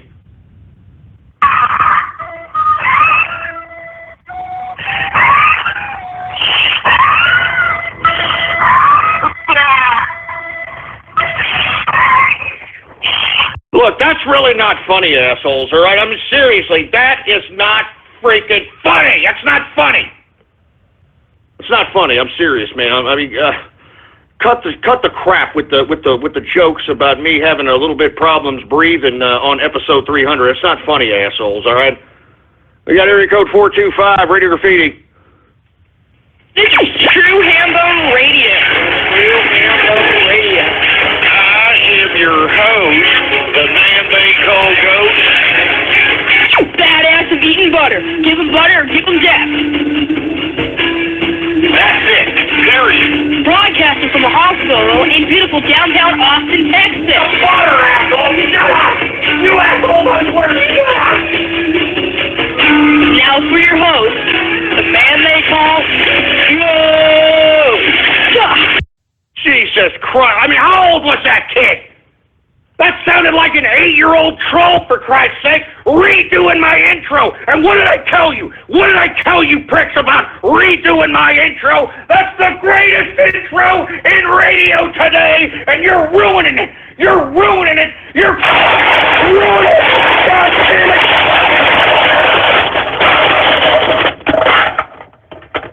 I got 8-year-old trolls now, for Christ's sake, man. I mean, there should be an age limit here when it comes to trolling. I'm not joking around. It's not like an 8-year-old, 6-year-old. I mean, what the hell? What the good God hell? Oh, my God, man. I'm disturbed by that, to say the goddamn least, man. Freaking baby trolls out here, man. Oh, my God. Jesus Christ. Give me the mic. Give me the goddamn mic, for Christ's sake, man. Do y'all hear the kind of crap that I gotta put up with here? Are y'all listening? Jesus Christ. No wonder I'm half heart attacked out here. Good Lord. Man, 719 Radio Graffiti. Out with the brodies. Out with the brodies. I'm warning you. Out with the brodies. You have any callers, engineer? Shut up. Out with the brodies. I mean, is that saying that I'm down with the bronies? Is that what it's saying? Hell no, all right? And is this correct? Am I hearing correctly? Because I hope I'm hearing wrong. The BronyCon, there's people that are actually trying to get a freaking panel for True Capitalist Radio at BronyCon? No! Don't do it! I'm serious! I'm telling you, I'll implement punitive damages if that happens. I'm not joking around, all right? I mean, that's not happening. That's not on my watch. I'll tell you that right damn now, all right? 505, Radio Graffiti.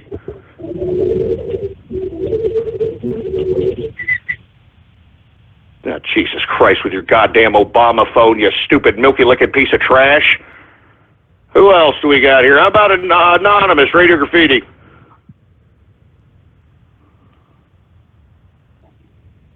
Oh, Jesus Christ. How about 952, Radio Graffiti? Every little thing he says is racist. He makes me want to hang up the phone.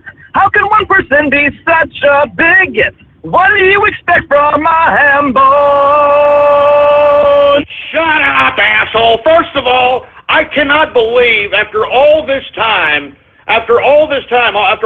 culture that I have discussed on this broadcast, after all the diversity in subject matters relating to culture, how dare you continue to call me a racist, for Christ's sake? I am not a racist, and I've said it, and I'll say it again and again. I am a melting pot of friendship, and don't you ever forget it, all right?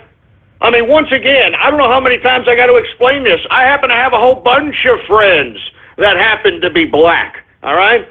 I happen to have a whole bunch of friends that happen to be Hispandex, Camel Jockey, Mick, Wop, Kraut, Limey, Frog, Oriental, all right? I mean, I'm telling you this right now. I am Mr. Culture when it comes to race relations. So for you people to sit here and make, this racist allegation against me is a false indictment, and I really don't appreciate it one bit there, scumbags. All right? Jesus Christ. Who the hell else do we got going on over here? We got area code, Jesus Christ, 252, Radio Graffiti.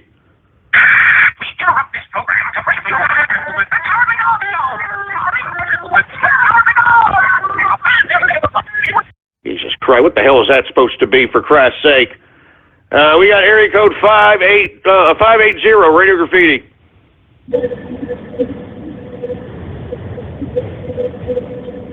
Oh, Jesus Christ, Helen Keller, deaf mute idiots, for Christ's sake. Anonymous, Radio Graffiti. Want any toast? It's really buttery. Extra buttery. Rich, why do you always wiggle your fingers when you say buttery? He can't help himself. It's ingrained in his cellular makeup. That's ridiculous. I can say buttery with that. Look, shut up, assholes, all right? I know what y'all are doing, all right? Y'all are alluding to the fact the reason I had to go to the hospital yesterday is because I eat a lot of butter. It's not the butter, all right? I'm in great health, for Christ's sake. I just happen to have a little bit of anxiety that manifests in psychosomatic symptoms, obviously, all right? I'm going to give you a break, all right? A stick of butter a day keeps the doctor away, and I'll always believe that, all right, boy? So don't sit here and try to, talk garbage about that, boy. Don't you dare. Don't you even. Don't you even. Jesus Christ. Who the hell else do we got going on over here? We've got area code 813, Radio Graffiti. This is True Birdie Radio. True Birdie Radio. Doesn't shit on Uncle Birdie's lap. The badass of bureaucrats. Give him socialism or give him death. Take your underwears off. Oh, yeah, it's Uncle Birdie. And now, he'll take it from here. Your host, the crotch-filled, prostate-infected socialist, the man they call Bernie. Jesus Christ, what... Damn it! All right, look, that's enough. All right? This is supposed to be a Baller Friday, 4th of July weekend edition of my show, all right? This is my first show back from coming back from the goddamn hospital. And you idiots insist on agitating me, for Christ's sake. You insist on getting me angry. Jesus Christ, man. Give me the freaking... Give me the mic. Are y'all trying to kill me? Is that what y'all are trying to do, man? I'm serious. I'm starting to wonder that now. Because y'all are sick freaks. You're sick. You're not right in the head. You're sick. I can't believe this crap, man. I give you days, I give you hours of my life. Hours of my life! And this is how you sons of bitches repay me. God damn it. All right, God damn it. Jesus Christ. Anonymous Radio Damn Graffiti. Butter, asshole! Shut up! You assholes on Twitter, shut up! It's not the damn butter! Okay, real funny. Shut up! Enough with the butter jokes, all right? Why don't you butter up your asses and shut up with the butter jokes, all right?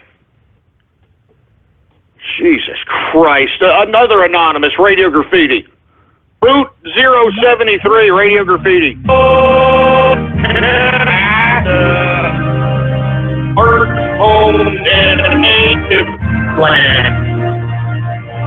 Happy Canada Day, Ghost.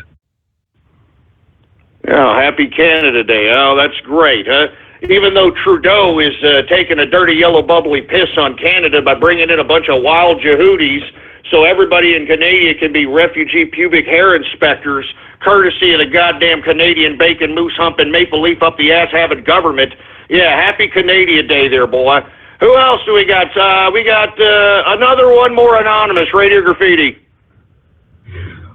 Rejoice, Pohatu said as he thrusted his rock-hard cock into Galley. God, Jesus Christ. You see, you can't even say it because you're so disgusted, you stupid fruit bowl bastard.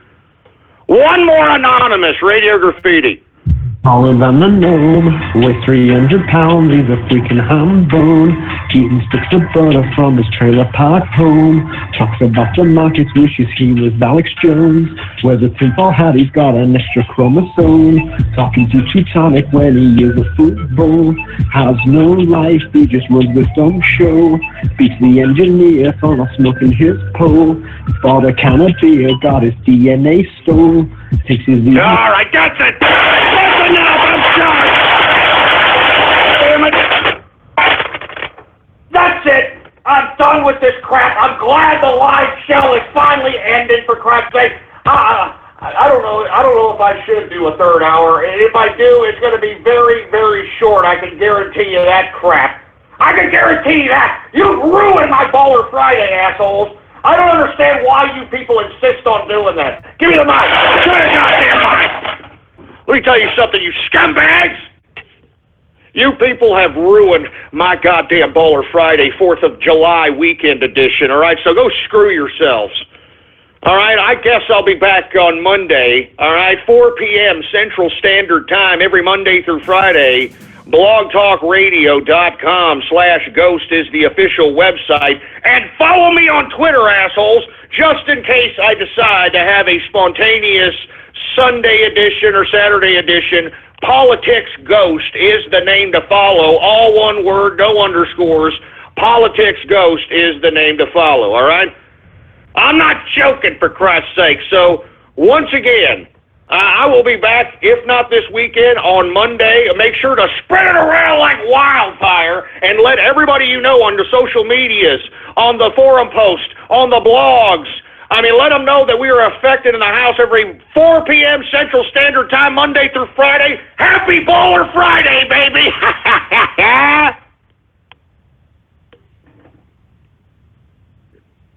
All right, folks.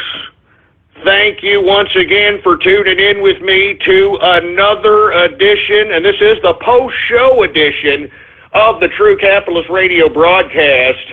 And whether you're listening to me live or in the archive, I definitely want to thank you very much for tuning in with me. Once again, folks, I just want to allude to the fact that I really thought I was under some serious conditions yesterday. I went to the hospital. I thought that I was, having a problem. Lo and behold, I have anxiety, and I want to be very candid with you folks here in the post-show edition hour it scared me a little bit, all right? It scared me a little bit. I thought that I was like Sanford from Sanford and said, "Oh, this is the big one, baby. This is the big one right here. I know it is, baby. This is the big one right here, baby." I almost felt like that asshole. So thankfully, it's just anxiety, and I'm going to try to stop being as stressful. But look, folks, I do this broadcast, all right? On top of delivering market news and the reality of the criminal corruption of bureaucrats today, I've got these freaking trolls, man. You know what I mean? Like, you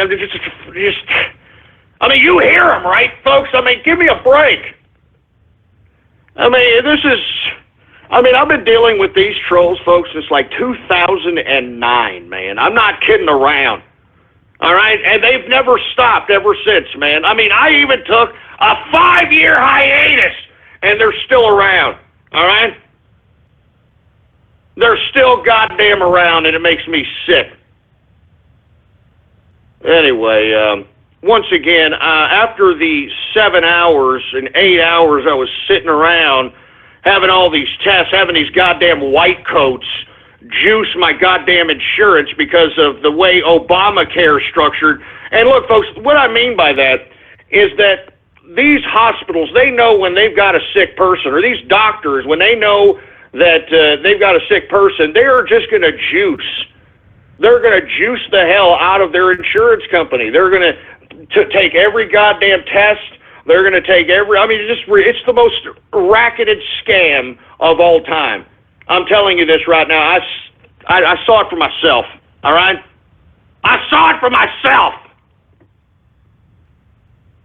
Jesus Christ. So anyway, folks, I want to thank everybody for giving me the well wishes, a lot of positivity amidst the fact that I had to go and patronize the hospital, so on and so forth. So I definitely want to thank those folks for that. And secondly, folks, I definitely want to say that the 300th episode, I think it took a lot out of me, folks, and I flipped out a little bit too much, I think. And I want to extend I don't want to apologize per se, because I don't like to be sorry for too much, but I want to say that it was a little off-keister, and I want to say that I'm going to try to refrain, from going in outbursts of anger in that regard, folks. And it's a little difficult at times, given the landscape of today's America, given the social landscape, the political landscape. It's difficult, for Christ's sake, man. It's tough, to say the least. Anyway, folks, let's go ahead and go back to the calls here, all right? I want to thank you for tuning in with me on this post-show edition. Let me take a drink before we start making calls here, because I want to let everybody know this is a 4th of July Baller Friday weekend edition, and I want to say cheers to the Capitalist Army, cheers to the Trump train, excuse me, cheers to the worker, cheers to the taxpayer, and cheers to every capitalist throughout the world. It's a capitalist revolution, and it can't be stopped. It's a capitalist revolution against the bureaucrats. It's a capitalist revolution against the bureaucrats. And haven't you noticed, folks, you're starting to hear key words like bureaucrats now all of a sudden being prominently talked about by a variety of different people, all right? And I was the first person on the scene out here telling everybody that was the problem. That was the problem. Bureaucrats were the problem. Anyway, folks, I want to say cheers to you all out here, and I hope you all are having a good Baller Friday. Thank you very much for listening in. Very, very good stuff. Anyway, this is the post-show Radio Graffiti, folks, and when I call on your area code, you can either go ahead and do whatever it is that you traditionally do on Radio Graffiti or actually have a question, so on and so forth. I'm not going to try to take too long here. I'm just going to go ahead and do a rundown because I definitely want to get to the festivities that I want to conduct myself in this weekend on this 4th of July weekend. And it's going to be nice partaking a lot of festivities. I know Monday is July 4th, folks, and I will be here. I believe I will be here doing a show. So mark that on your calendars, 4 p.m. Central Standard Time every Monday through Friday. Unless I have another health episode like I did yesterday, I will continue to do these broadcasts, all right? Now, I want to give everybody a heads up. I may or may not be here on Wednesday of next week. Because I'm going to be doing some deal that could potentially put a lot of money in my pocket. So I got to be at a given location, swooning a couple of people that are going to do some business with me, to say the least. And if the deal is signed, that is huge amounts of money in my pocket, which could literally make my final quarter of the year, if you catch my drift. Anyway, let's go ahead. And let's get to the calls here on Radio Graffiti, this Baller Friday 4th of July edition of True Capitalist Radio. Let's go ahead and get to some callers, shall we? Now, we've got a pretty good lineup of callers, so we'll see who we get around to, folks. A lot of callers here. I do want to get around to Trump and Capitalist because I know he does have some news, and he is a member of the Capitalist Army, avid blogger, investigative journalist. And I want to go ahead and get to, what he's got to say as it relates to any Hillary Clinton news or anything that he's gotten in his investigative work. What's going on, Trumpin? Not much, Ghost. How are you on this fine evening? Not too bad, man. I'm looking forward to getting to the festivities this weekend, this evening, and trying to, appreciate life amidst a bunch of corruption and criminality. I definitely hear you. Now, I wanted to take the time out for this portion because I have a message to relay to the Capitalist Army. So I need everybody's attention, please, and not including Ghost because you're the host. I'm not going to tell you what to do, of course. So anyway, I need to relay a message because it's very important. Tough Guy, Metroid Junkie, and I have concocted a plan to potentially disrupt or potentially end Hillary Clinton's campaign. And the reason is it's because of the Trans-Pacific Partnership, which we have known to hate, loved to hate over the past couple of years. So I wanted to talk about that. So I wanted to talk about the backstory of it. Hillary immediately stopped supporting it when the full text was leaked. She was a big, if you don't know, Hillary Clinton was a big supporter of this bill. She was a very big supporter of the Trans-Pacific Partnership before the full text got released. Then when the full text got released, she just gave it up. And the reason is because there is one section in that's actually very concerning to the sovereignty of the United States as well as the Constitution. It's called the ISDS. And if you don't know what ISDS is, it's called the Investor State Dispute Settlement. And what this is, it allows foreign companies, to sue the United States for laws that they do not agree with. The countries cannot countersue it, and this is done through arbitration, and the courts have a legal obligation, a legal obligation to review this case. So this means a Vietnamese cigarette company could sue the United States because it's illegal to sell cigarettes to children. So they can just sue the United States, and the courts have to hear it because it's a legal obligation. And they can overturn a law, and therefore they can sell cigarettes to children after the law's repealed. So not only does it undermine the sovereignty of the United States laws, but it also undermines the integrity of the Constitution. Well, not only did she support this, she helped construct this particular TPP. And, I was very aware of the fact that, once this is passed, it undermines our economic sovereignty, to say the least. And I'm glad that you brought up the concept of an arbitrary international system that will be overlooking these cases against the United States. And this is what's really troubling as it relates to Hillary Rodham Clinton, and this should be a focal point as it relates to the difference between Donald Trump and Hillary Rodham Clinton. Donald Trump, once again, an America First economic, political, and social policy. Hillary Rodham Clinton, an agent of international bureaucratic institutionalism, and she is willing to sign off our sovereignty in order to oblige these international systems that she is more loyal to, her and Obama and every one of the Democrats, once again, are loyal to. So this is a very good finding, as you obviously have read certain passages of this particular document.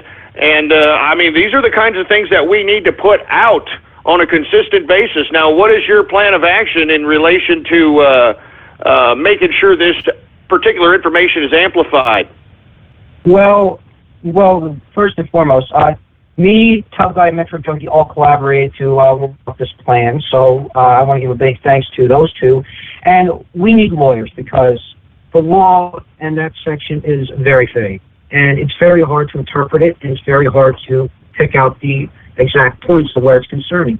So if there's anybody out there in the capitalist army that is a lawyer or has been in pre-law or works in international law or trade law, please contact Tub Guy on Twitter, Tub_Guy, because we need you. And second, we need to make propaganda such as how Hillary Clinton, we need to make pictures of how Hillary Clinton supported and with the kids smoking because, as I stated before, a Vietnamese company could sue the United States because they don't allow children to smoke. That's really unbelievable. But this has actually happened very much like what's happened in the European Union to the member states of the European Union. They have no more independent sovereignty. After Brexit, the super state came out. The whole plan that everybody thought was a tinfoil hat idea is now coming into fruition. And let me tell you, I strongly advise anybody who happens to be a lawyer in international law especially, they should try to entertain this particular section of the case. Now, in my personal opinion, the only way they would be able to dispute this is in the Hague? I believe that, as I stated before, the countries cannot countersue. They cannot countersue because it's done by arbitration and legal obligation. So if a country sues, let's say China sues the United States for something, the United States cannot countersue. So basically, they have to let this to court. They have to have the proceedings. So basically, either way, the United States has to allow the court case to go through. And there's a good chance that they may lose because of the wording of the law.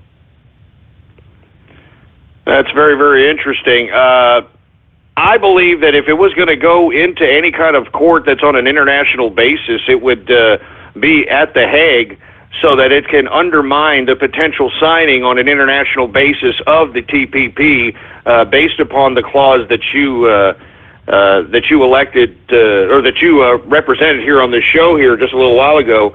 And I think that it's a plausible case to which it could be thrown out. But once again, it depends on whether or not the individual parties that are partaking in signing TPP even acknowledge The Hague. So it's a really tricky situation that we're in here. And I believe that we should just eliminate it and scrap it altogether, which is what Trump has alluded to when he gets into office as it relates to the TPP. Yes, I definitely agree with Trump's stance on that, because basically the TPP undermines the sovereignty of the United States. It basically takes jobs away. It's a disaster. It's an absolute disaster. It needs to be rewritten or just completely struck off the table, gone forever. But anyway, as I want to finish up here, we need lawyers. We need people who are good in Photoshop. They can make anti-Hillary propaganda that can make like a picture of a kid smoking, how Hillary supported such a thing back before the TPP text was even released. So, ladies and gentlemen, we need your help. And if you are a lawyer, if you're interested in helping us with this operation, please contact Tub Guy on Twitter, Tub_Guy. Please contact Metroid Junkie, or please contact me, and we will give you the rundown of what you need to do and the background behind this operation. Well, that sounds like a plan, man. I'm really appreciating you guys getting together and trying to take down this Hillary Rotten Clinton. I mean, every contribution by every one of us really, really counts. So props to you, props to Tub Guy, props to Metroid Junkie. You want to go ahead and give your Twitter name, address, and so on and so forth? Oh, absolutely. The blog is thegodofrage.wordpress.com. My Twitter username is thegodofrage, capital T, capital R. So thank you very much for having me onto the show. I really need to get this out because it's important and it needs to be addressed. And we need everybody's involvement as much as possible so we can bring down Hillary Clinton and make a path for Trump to win in November. Thank you very much. Hey, thank you very much, Trump and Capitalist. Once again, that's a very interesting insight. If we happen to have any lawyers within the listening vicinity, please contact Tub Guy and see if you can't initiate some sort of litigation as it relates to this clause of the TPP. Which is a very precarious situation, which undermines our whole, not only economic sovereignty, but business law, according to this particular clause here. So, very interesting find. And once again, it just takes those of us that are within the capitalist army and the Trump train to take these initiatives so that we can make sure that Donald Trump is elected president and we can start making America great again and take all this commie socialist garbage that has been forced down our throat for the past 8 years and shove it right up the Democrats' ass. So anyway, let's continue going on, shall we? Once again, you really can't call in here because this is the post show, so we're going to continue with the Radio Graffiti calls. So let's see what we have here. We got area code 435, Radio Graffiti. Suck my dick, suck my dick, suck my dick. Oh, yeah, great. That's fabulous, ass crack. Jesus Christ, who the hell else do we got going on over here? We got Anonymous, Radio Graffiti. Route 073, Radio Graffiti.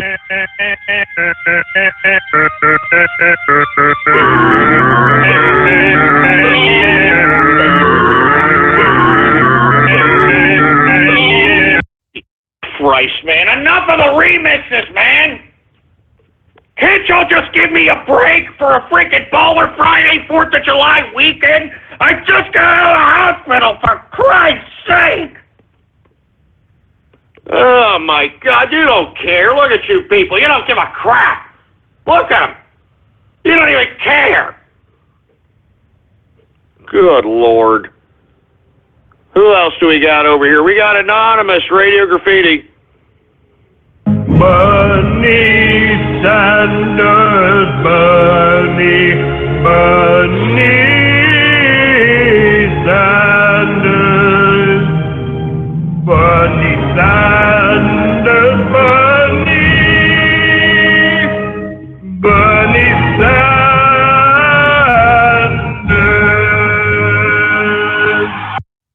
Son of a bitch, just... Don't you dare! Don't you dare! You socialist Bernie Sanders, 75-year-old prostate-infected loser piece of crap! How dare you do that on this Baller Friday, 4th of July weekend? How dare you? How dare you, you piece of trash? How dare you? Good God. I can't believe you scumbags did that, for Christ's sake. And screw Bernie Sanders, or I'm tired of that old prostate-infected prick. Anybody who is still supporting this idiot is a moron, is a complete and utter absent-minded, stupid, sphincter-fingering asshole. Still donating to this old man's campaign. He's taking your money and running, you moron. You're funding this old bastard's retirement, you stupid, dumb imbeciles. Jesus Christ. Give me the mic. Give me the goddamn mic. Give me that damn mic, for Christ's sake. Good God. You see what I have to put up with here, man? This is not a joke, man. Anyway, who else do we got over here? How about 408, Radio Graffiti? Hey, Ghost. Happy Baller Friday. Hey, happy Baller Friday, man. Hey, sorry, I'm moving out of the machine shop. It's a little loud in here. Oh. There we go. Yeah, I just wanted to say, I was trying to call in yesterday and wish you a happy 300th, and just wanted to say, hey, man, thanks so much for 300 awesome episodes. Hey, man, I really appreciate it. Hey, thank you for calling in, and, don't work too hard if you're out there, working hard listening to the show. I appreciate it, man. How about area code 831, Radio Graffiti? Hey, Ghost, Trinity Frog here, calling to tell you that once I get a signed can from you, I'm going to make a big hole in it and make my very own Miss Piggy-shaped fleshlight. Oh, yeah. Oh, you son of a bitch. Shut up, Kermit. You're a perverted piece of crap. Stop calling. All right, go finger bang Minnie Mouse or some crap, all right? Get the hell out of here, Kermit, you sick pervert. Who the hell else do we got going on over here, for Christ's sake? How about area code 213, Radio Graffiti? Tommy Pickles did not know much about the way of the world, but the look on Spike's face was one of pure happiness and joy. So Tommy figured this shit must taste pretty good. He stuck out his index finger, the breeze from the open windows grazing his bare buttocks, and he stuck it in the pool. Shut up! Shut him off, for Christ's sake, man! This is reality, folks. You're listening to this sick shit? Excuse my French, do you listen to this? Huh? This is the internet, all right? This is the internet, for Christ's sake. So think about that when you want to be some YouTube star or something of that nature, all right? And let me tell you, what yours truly has gone through ever since 2009, now all of a sudden these YouTubers are out here starting to, get a whiff of it, to say the least, all right? Jesus Christ, who the hell else do we got here? How about Anonymous, Radio Graffiti? This is True Equestrian Radio. True Equestrian Radio. I am your host, the man they call Ghost. The badass of ponies. Give him friendship or give him death. That's it. Period. Broadcasting from the castle of the Royal Pony Sisters deep in the ever-free forest. You sound prettier than a box of Fruit Loops, for Christ's sake. And now, he'll take it from here. The bringer of harmony, the pony they call Ghost.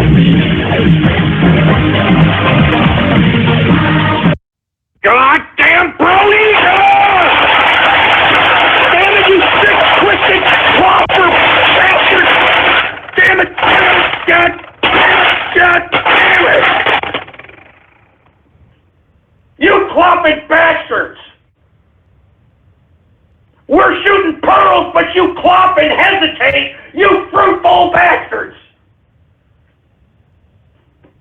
Son of a bitch, man! God damn it! I'm infested by bronies! God! Oh my God.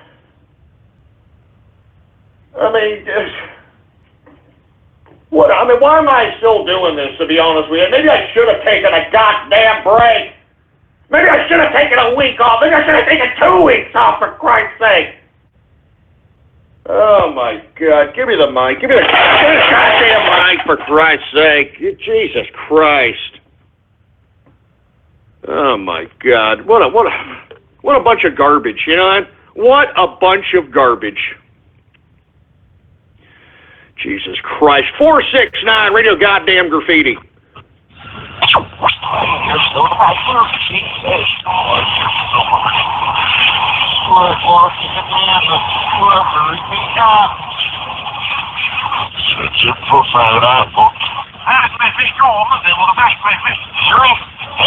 No, don't do it. Don't do it. Shut up. Jesus Christ. How about 210 Radio Graffiti? Hey, Ghost, I'm glad you're feeling better from getting sick the other day or having a fit. Don't let these guys get to you. You are a great, wonderful guy. Just keep capitalizing, man. Hey, I appreciate it. You want to give a shout-out to anybody? Oh, yeah. Shout out to Tub Guy and the rest of the Capitalist Army that are trying to take down Hillary Rotten Clinton. I actually wound up getting the displeasure of having her send me mail, but I actually tweeted to you about her begging me, someone on the Trump train, for money to support her campaign. I thought it was really stupid. Oh, my God. Hey, well, take it easy on this Baller Friday. Happy 4th of July. Happy 4th of July, man. Hey, thanks a lot, man. Hey, can you believe that? Hillary Rotten, I'm telling you, it just never fails with Hillary Rotten Clinton, man. And I'm telling you, she's not going to be indicted because she knows where the bodies are buried. And if she's indicted, then she is going to make sure that Barack Obama is the first to testify, making him complicit in the actual crime, which would make a constitutional crisis, which would bring the government down. And that's what I've alluded to the whole time since I've been broadcasting, that Hillary Rotten Clinton knows where the bodies are buried. And it seems to me now that she is not going to be indicted. I mean, the blatant balls of Bill Clinton to go onto the plane of Loretta Lynch, in my personal opinion, shows the checkmate that the Clinton crime family has over the goddamn government, to say the least, man. So, geez, good Lord. Area code 415, Radio Graffiti. The last throw took something out of him, but he's gonna move. I need some room to put the trap down. Give me some room. I guess it's in the clear. Wait. Always wanted to do this. And the flowers are still dead. Okay, on my go, single. Spangler, I want a confinement stream from you, okay? Go! Hold him up there. He's gonna move. Hold him up. Go! Where's he, Ray? Bring him down. Stop bringing him down. You got him. Don't cross the street. Now you'll never slime a guy with a positron slider, huh? I can go to your stream. I don't have my face burned off. All right, I'm opening that trap now. Don't look directly into the trap.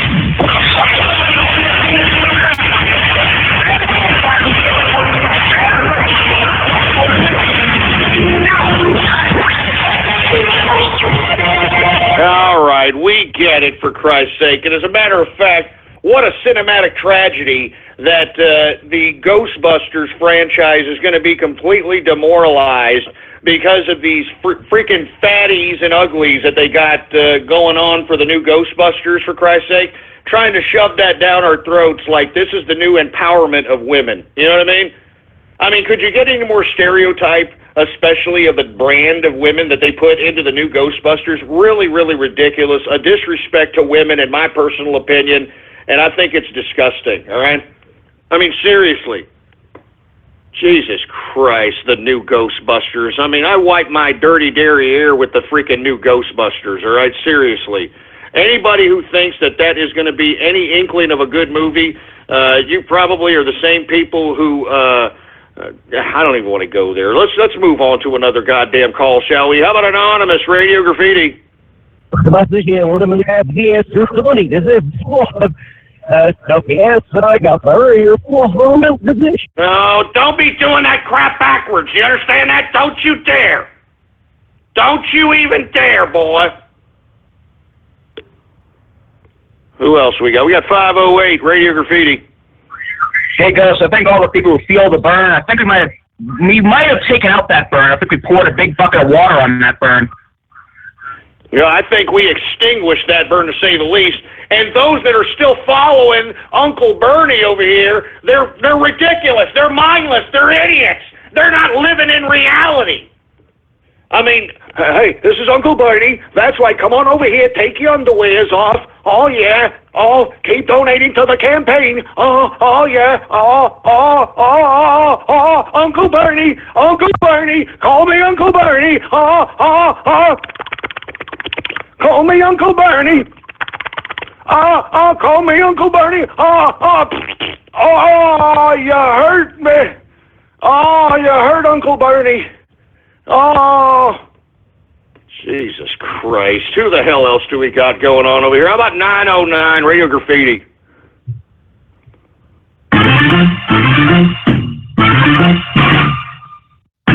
Teutonic Blade, you shove that up your ass. Mice undertale.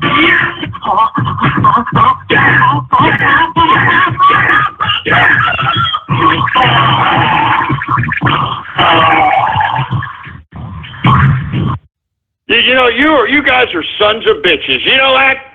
I'm serious. Enough of that. Stop player hating on the plague. Stop player hating on the plague, man. Jesus Christ, man. Oh, my God. Stop hating on the plague, man. Leave him alone. Leave the man alone. Jesus Christ. Who the hell else? Who the hell else is this? Who the hell else do we got? As a matter of fact, we got the Teutonic Plague. What's going on? Radio Graffiti Plague. The statement that addiction is a disease is a lie. Happy Bowler Friday. Great show. Hey, thank you very much there, Teutonic. I really appreciate it, and I'm glad that he's brushing his shoulders off with the haterade. You know, he knows what it's all about, man. Much props. How about 425 Radio Graffiti?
No kidding, man. I had to sit there with a hand over my heart. Happy 4th of July to everybody. Once again, this is a patriotic weekend. Hang your flags outside your doors. Put it in the faces of everybody.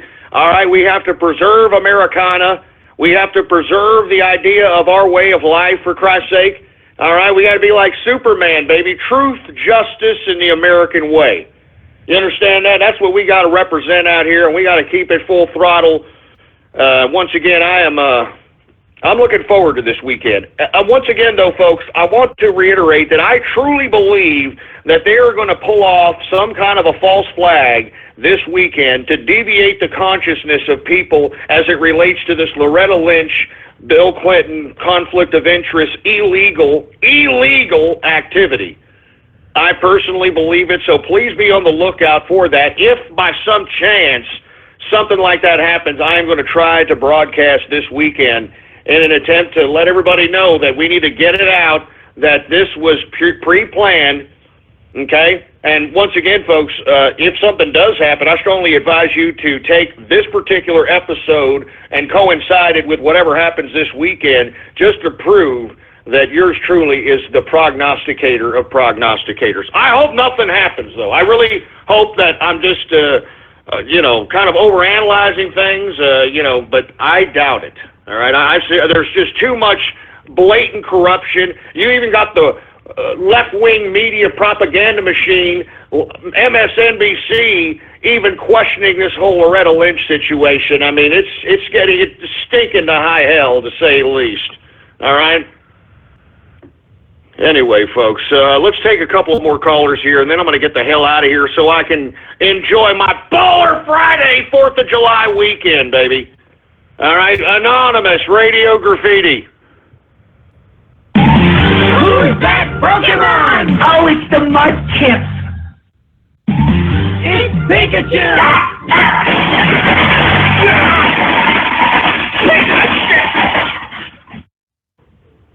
Jesus Christ, man. I mean, what the hell was that, for Christ's sake? What the hell was that? What in the hell was that? Jesus Christ, man. What in the hell was that? Seriously. Son of a bitch. Who the hell else do we got over here? How about 4477, Radio Graffiti?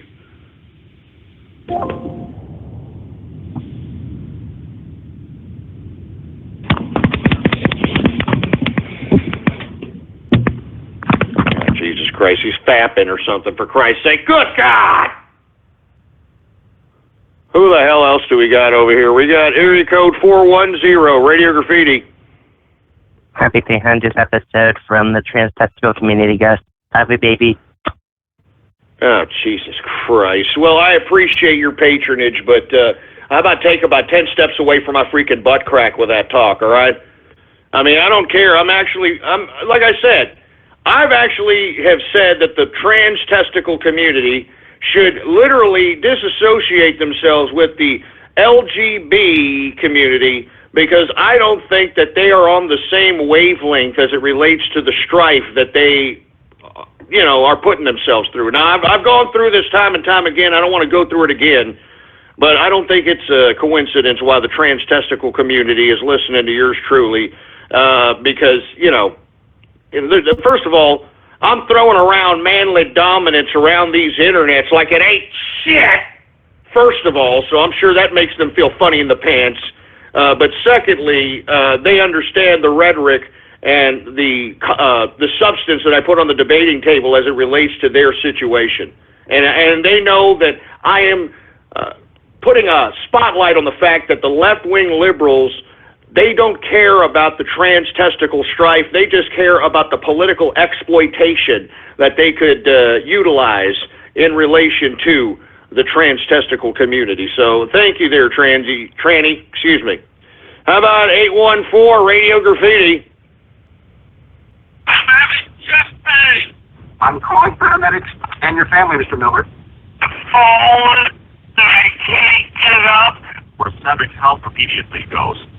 See? Protect yourself with Vice Call, and you're never alone. To get complete free information by mail about this affordable medical emergency response system, call toll-free now. Life calls can save your life. Jesus Christ, shut up, all right? Shut up! Yeah, real funny, jerk dick, real funny. Look, I was just in the hospital yesterday! Give me some respect! Jesus Christ, how about, 708, Radio Graffiti. 708, you there?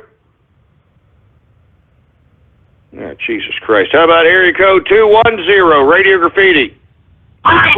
Radio Graffiti. Attention, pirate radio station. This is an FCC search and destroy vessel, and you are violating FCC regulations. Shut him off, for Christ! I ain't gonna let him finish it. Shut it off! Oh, that really scares me. Drop the hammer.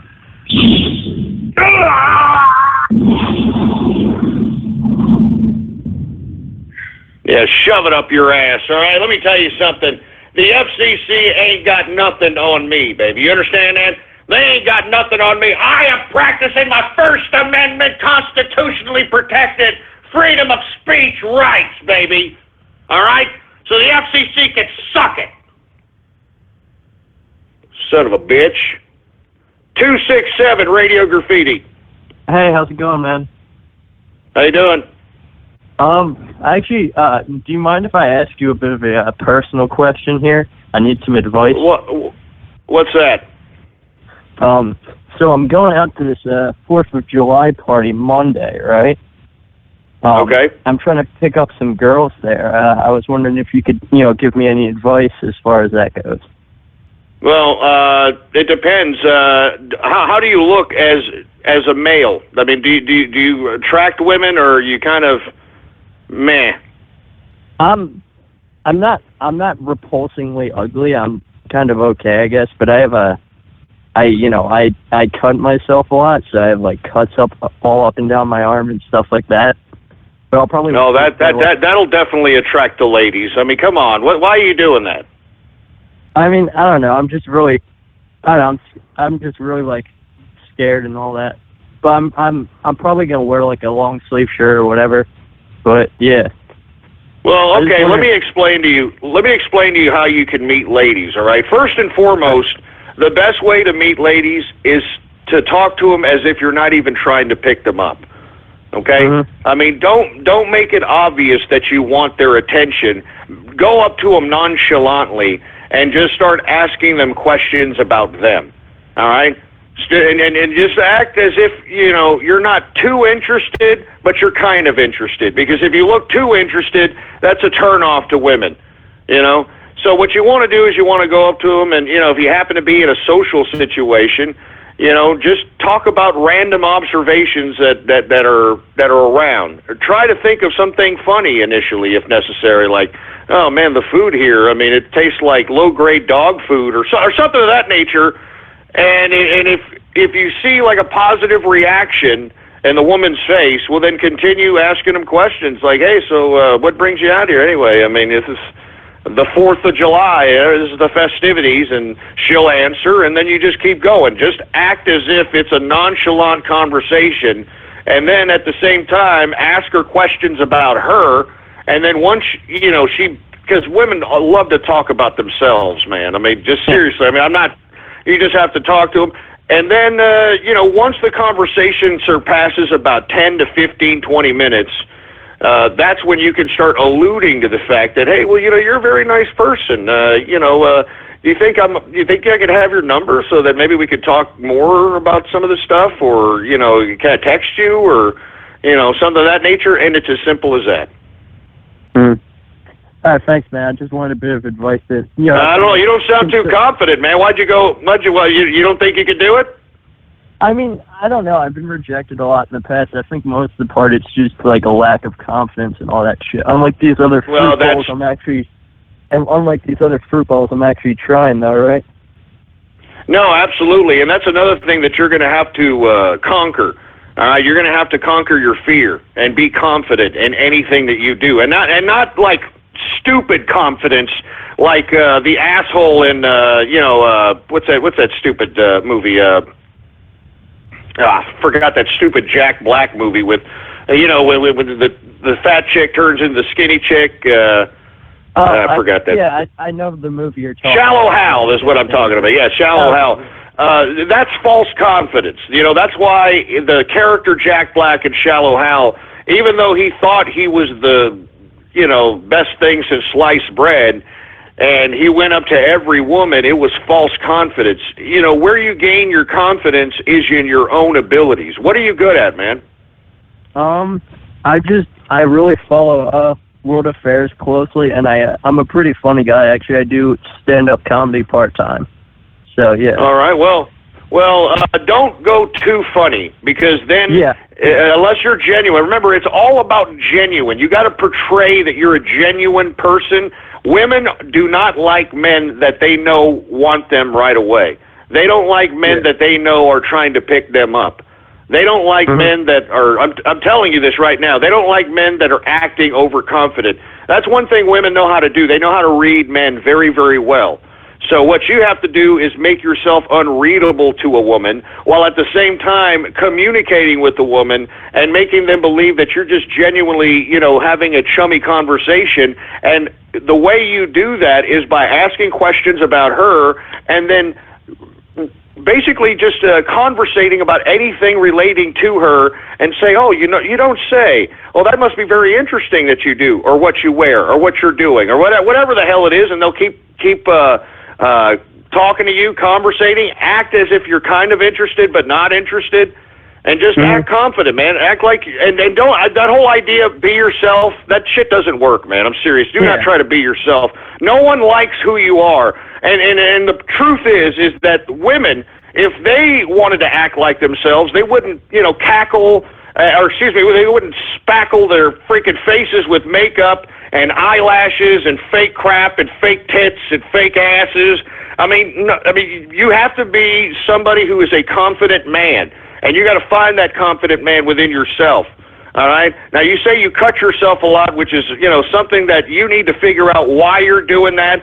You need to figure out whether it's something within inside of you, because that sounds like self-hatred. And if you're having self-hatred issues, well, then there's no way you'll ever be confident, man. I mean, you have to be confident in whatever you are. Look, you're dealt with whatever hand God dealt you, or whatever you believe in dealt you. All right? So you just got to make it work for yourself, and you got to present yourself as you're something worth something. All right? I mean, that's the only way you're going to get chicks to come up to you and be interested in you. You got to act as if you are worth something, that you know something, and that, if they somehow get you in their company, that you're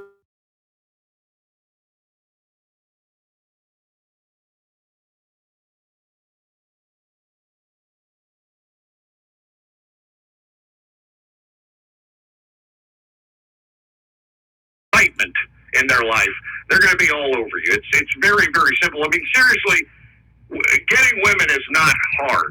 All right? I mean, you literally just have to talk to them and act as if, it's not a big deal, it's nonchalant, and, you just, you'll have them eating out of your hand, man, but you've got to be confident. Why are you cutting yourself, if you don't mind me asking, man? I've been doing it for about 8 or 9 months now. I've been in the loony bin quite a few times for it. Why is it? Tell me, man. Be candid. What is it? What is it that makes you do it? Is it self-hatred? Yeah, definitely. Well, it's kind of weird because I don't really get an opportunity with girls all that often, but I feel like I'm gonna get rejected, which is kind of silly.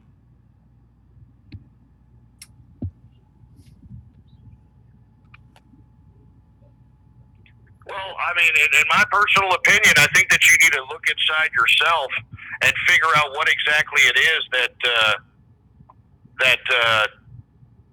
is prohibiting you, first of all, from being confident, and secondly, figure out why you hate yourself. I mean, there shouldn't be a reason you're hating yourself. I mean, in your own mind, is it because you hate yourself because you can't get women? Is that why you're cutting yourself, or is there another deep-seated, rooted thing that you're not explaining to us here? No, that's pretty much it. You hit the nail right on the head. I'm 17, about to be 18, and I've never really had a girlfriend, which is kind of weird compared to all my friends anyway. Now, okay, that's a very interesting development. Now, what kind of women are you going up to? Are you going up to very, very, very attractive women? Not per se. I mean, I don't really approach women much at all because I'm really scared of being rejected, which is part of my problem, I think. Are you open to going up to somebody who may be a tad bit fluffy, to put it lightly? Maybe a little overweight, or maybe not the most attractive in the face? Yeah, and I feel like I'd be a lot more confident in that situation because I know that not everyone's going after them. But yeah. Well, and not to mention, I mean, you should, approach them in the same regard. Because to be honest with you, you just need the confidence of being with somebody and somebody mutually wanting to be with you for you to get over whatever it is that, you're obviously cutting yourself or, self-hurting yourself about. So, I strongly advise maybe you might be shooting a little too high as it relates to, the kind of women you want. I mean, people have to be honest with themselves and realize that, hey, Hollywood and the pornographic industry and all these other entertainment industries, they tell us that, you know, the hottest looking chick is a certain image, but in actuality, that's not the basis of a relationship. A basis of a relationship is not based upon looks, and if you base a relationship based upon looks, it is doomed to fail. Because just because that woman is attractive today, you give her the comfort of, you know, sitting at home eating bonbons because you're out there working your ass off. She's going to get fat. She's going to get ugly. No chick ever stays beautiful forever. And that's the first thing that men in general need to understand, that they don't need to go up to the bimbo that looks, you know, hot, because inevitably, unless you're so confident that you can, you know, get her into a sexual liaison and that's all you're going to get out of her, then I would go ahead and say, well, whatever, go ahead, get dibs. But in my personal opinion, 9 times out of 10, women that look beautiful, quote unquote, are the hardest women to get unless you've got money. So try to steer clear of women that go out of their way to look sexually attractive because they're for sale.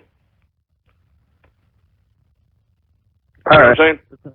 Yeah, I understand. All right, thanks for the... all right, well, man, I wish you luck, man. I mean, you know, don't try to set yourself too high. All right, try to, you know, maybe look for some fatties and uglies, you know, and I'm not saying you got to be with them forever, man. Just, you know, try to challenge, try to get that first challenge, you know, get that first chick to call you and want to talk to you and want to go out with you and want to, you know, play with your private parts or something of that nature. You're 17, you know what I mean? That's what I'm saying. All right, but you have to be confident, and you've got to treat them and be able to pursue the situation in which they voluntarily want to do that for you. You know what I mean? So that's all there is to it, all right? Anyway, folks, I'm going to end that there because I refuse to sit here and be badgered anymore on a Baller Friday. But if you happen to be like this young gentleman here and want to get some kind of manly confidence within you, and you've never had a girlfriend or any kind of female companionship or a date, well, maybe you're just shooting a little too high. And I'm talking assholes. I know all enemy chicks are quote chicks ever, but that is a fantasy. Moreover, even if you were to get a real life chick that looked like that, that broad's only going to be that way for about a year, maybe 2. Then she's going to start putting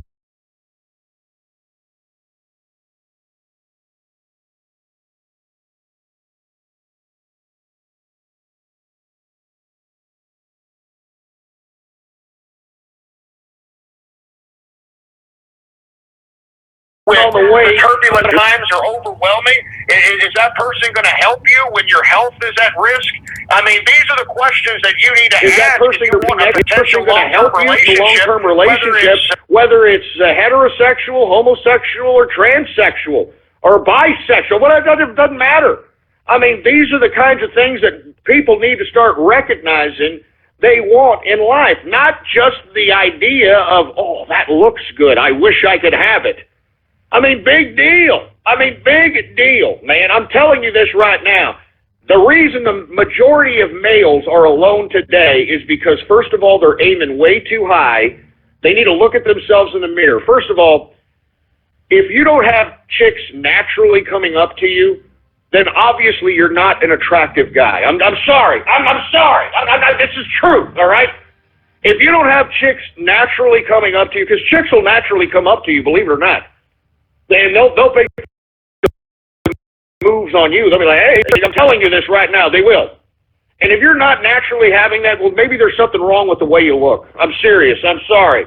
Maybe you need to shave your face because you look ugly with facial hair. Maybe you need facial hair because your face is ugly.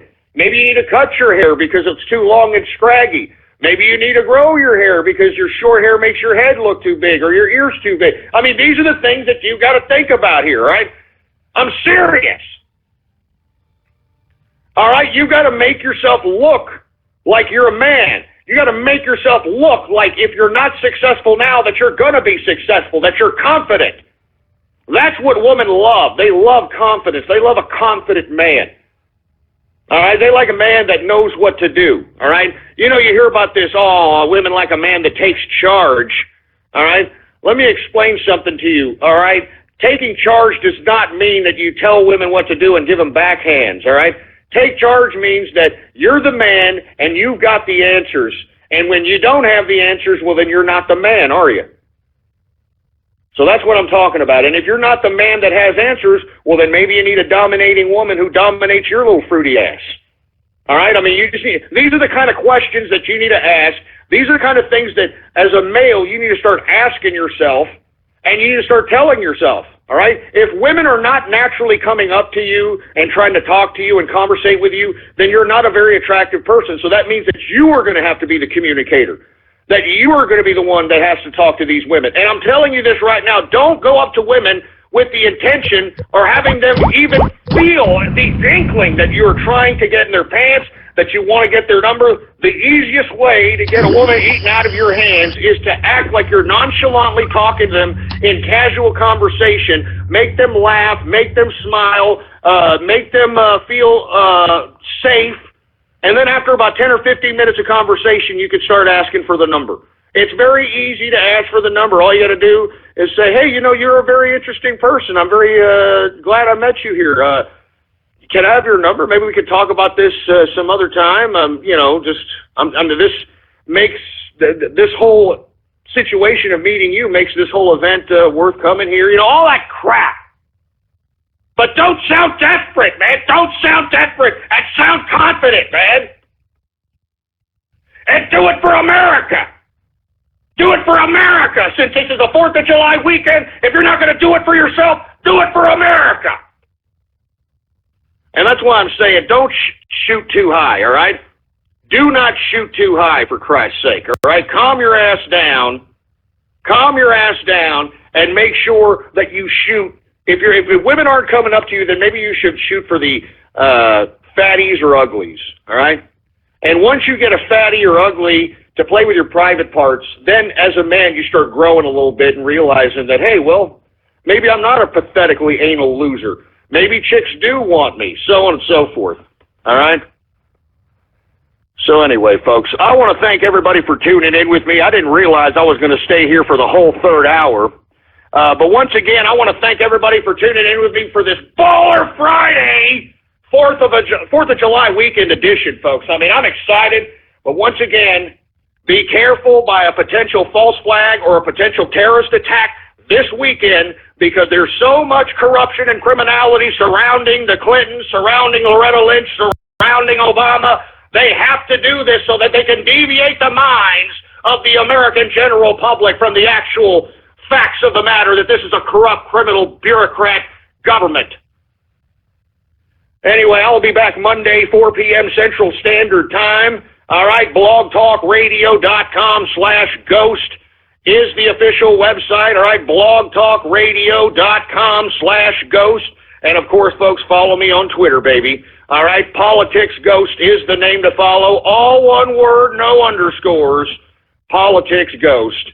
Anyway, folks, I want to have a great weekend. I hope that you have a safe 4th of July weekend. Enjoy it. And if you're out there at one of these parties, take my advice as it relates to the females, all right?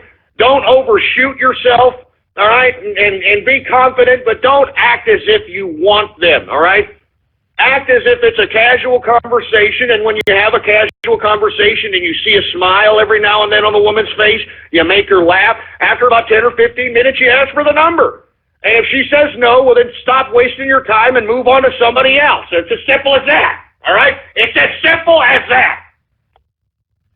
Anyway, thank you very much for tuning in with me. Politics Ghost is the name to follow, all right? And listen, you want to follow me because I may do a damn weekend edition show. So Politics Ghost is the name to follow. Anyway, thank you for tuning in with me on this Baller Friday, 4th of July weekend edition of the True Capitalist Radio Show. All right, whether you're listening live or in the archive, thank you for listening to me. Long live the capitalist army, and death to feminism, death to socialism, death to communism, and death to totalitarianism. You see, my dog hates communists. He hates communists. Right? You hate communists, right, Templeton? He hates communists. My dog hates communists! Anyway, thank you for tuning in with me on this Baller Friday 4th of July weekend edition. Have a safe 4th of July weekend, folks, and let's make America great again. Long live the capitalist army, baby! I am out! Thank you for using Blog Talk Radio. Whew. Well, that was a long third hour. But thanks to guys once again for tuning in. It's actually great to hear Ghost once again back to the show, even though he was only gone he was only gone one day. So it's kind of it's kind of harsh for him now.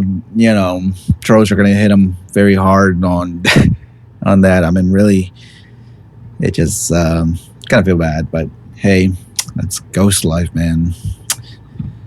Whoa, I just want to say that do want to wish everyone a happy 4th of July weekend.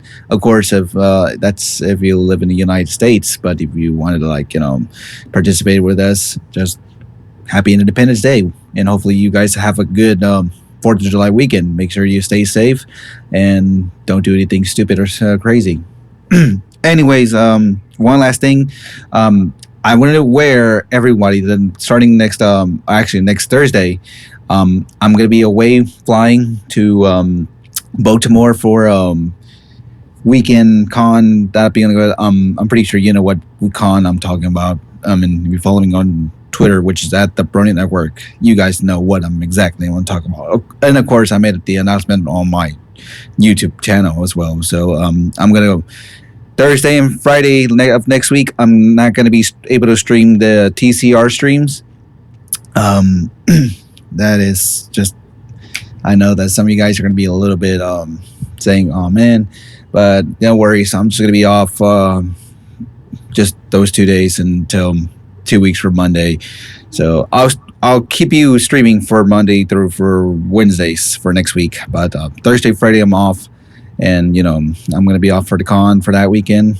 And, of course, hopefully you guys will actually just listen to the TCR broadcast. And make sure to call in to 15 minutes before the show if you want to see hear the pro show or the post show, which is 516-453-9903.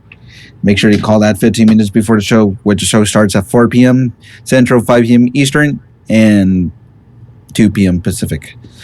Anyways, guys, that's it for me. Thank you guys once again for listening in, tuning in, and I'll see you guys on the next TCR broadcast if Ghost ever does one this weekend. And if that so, just make sure to follow me on Twitter, or make sure to keep tuning in on the YouTube stream if the event is posted. All right. Anyways, guys, see you guys this weekend or next weekend. All right, guys. Happy 4th.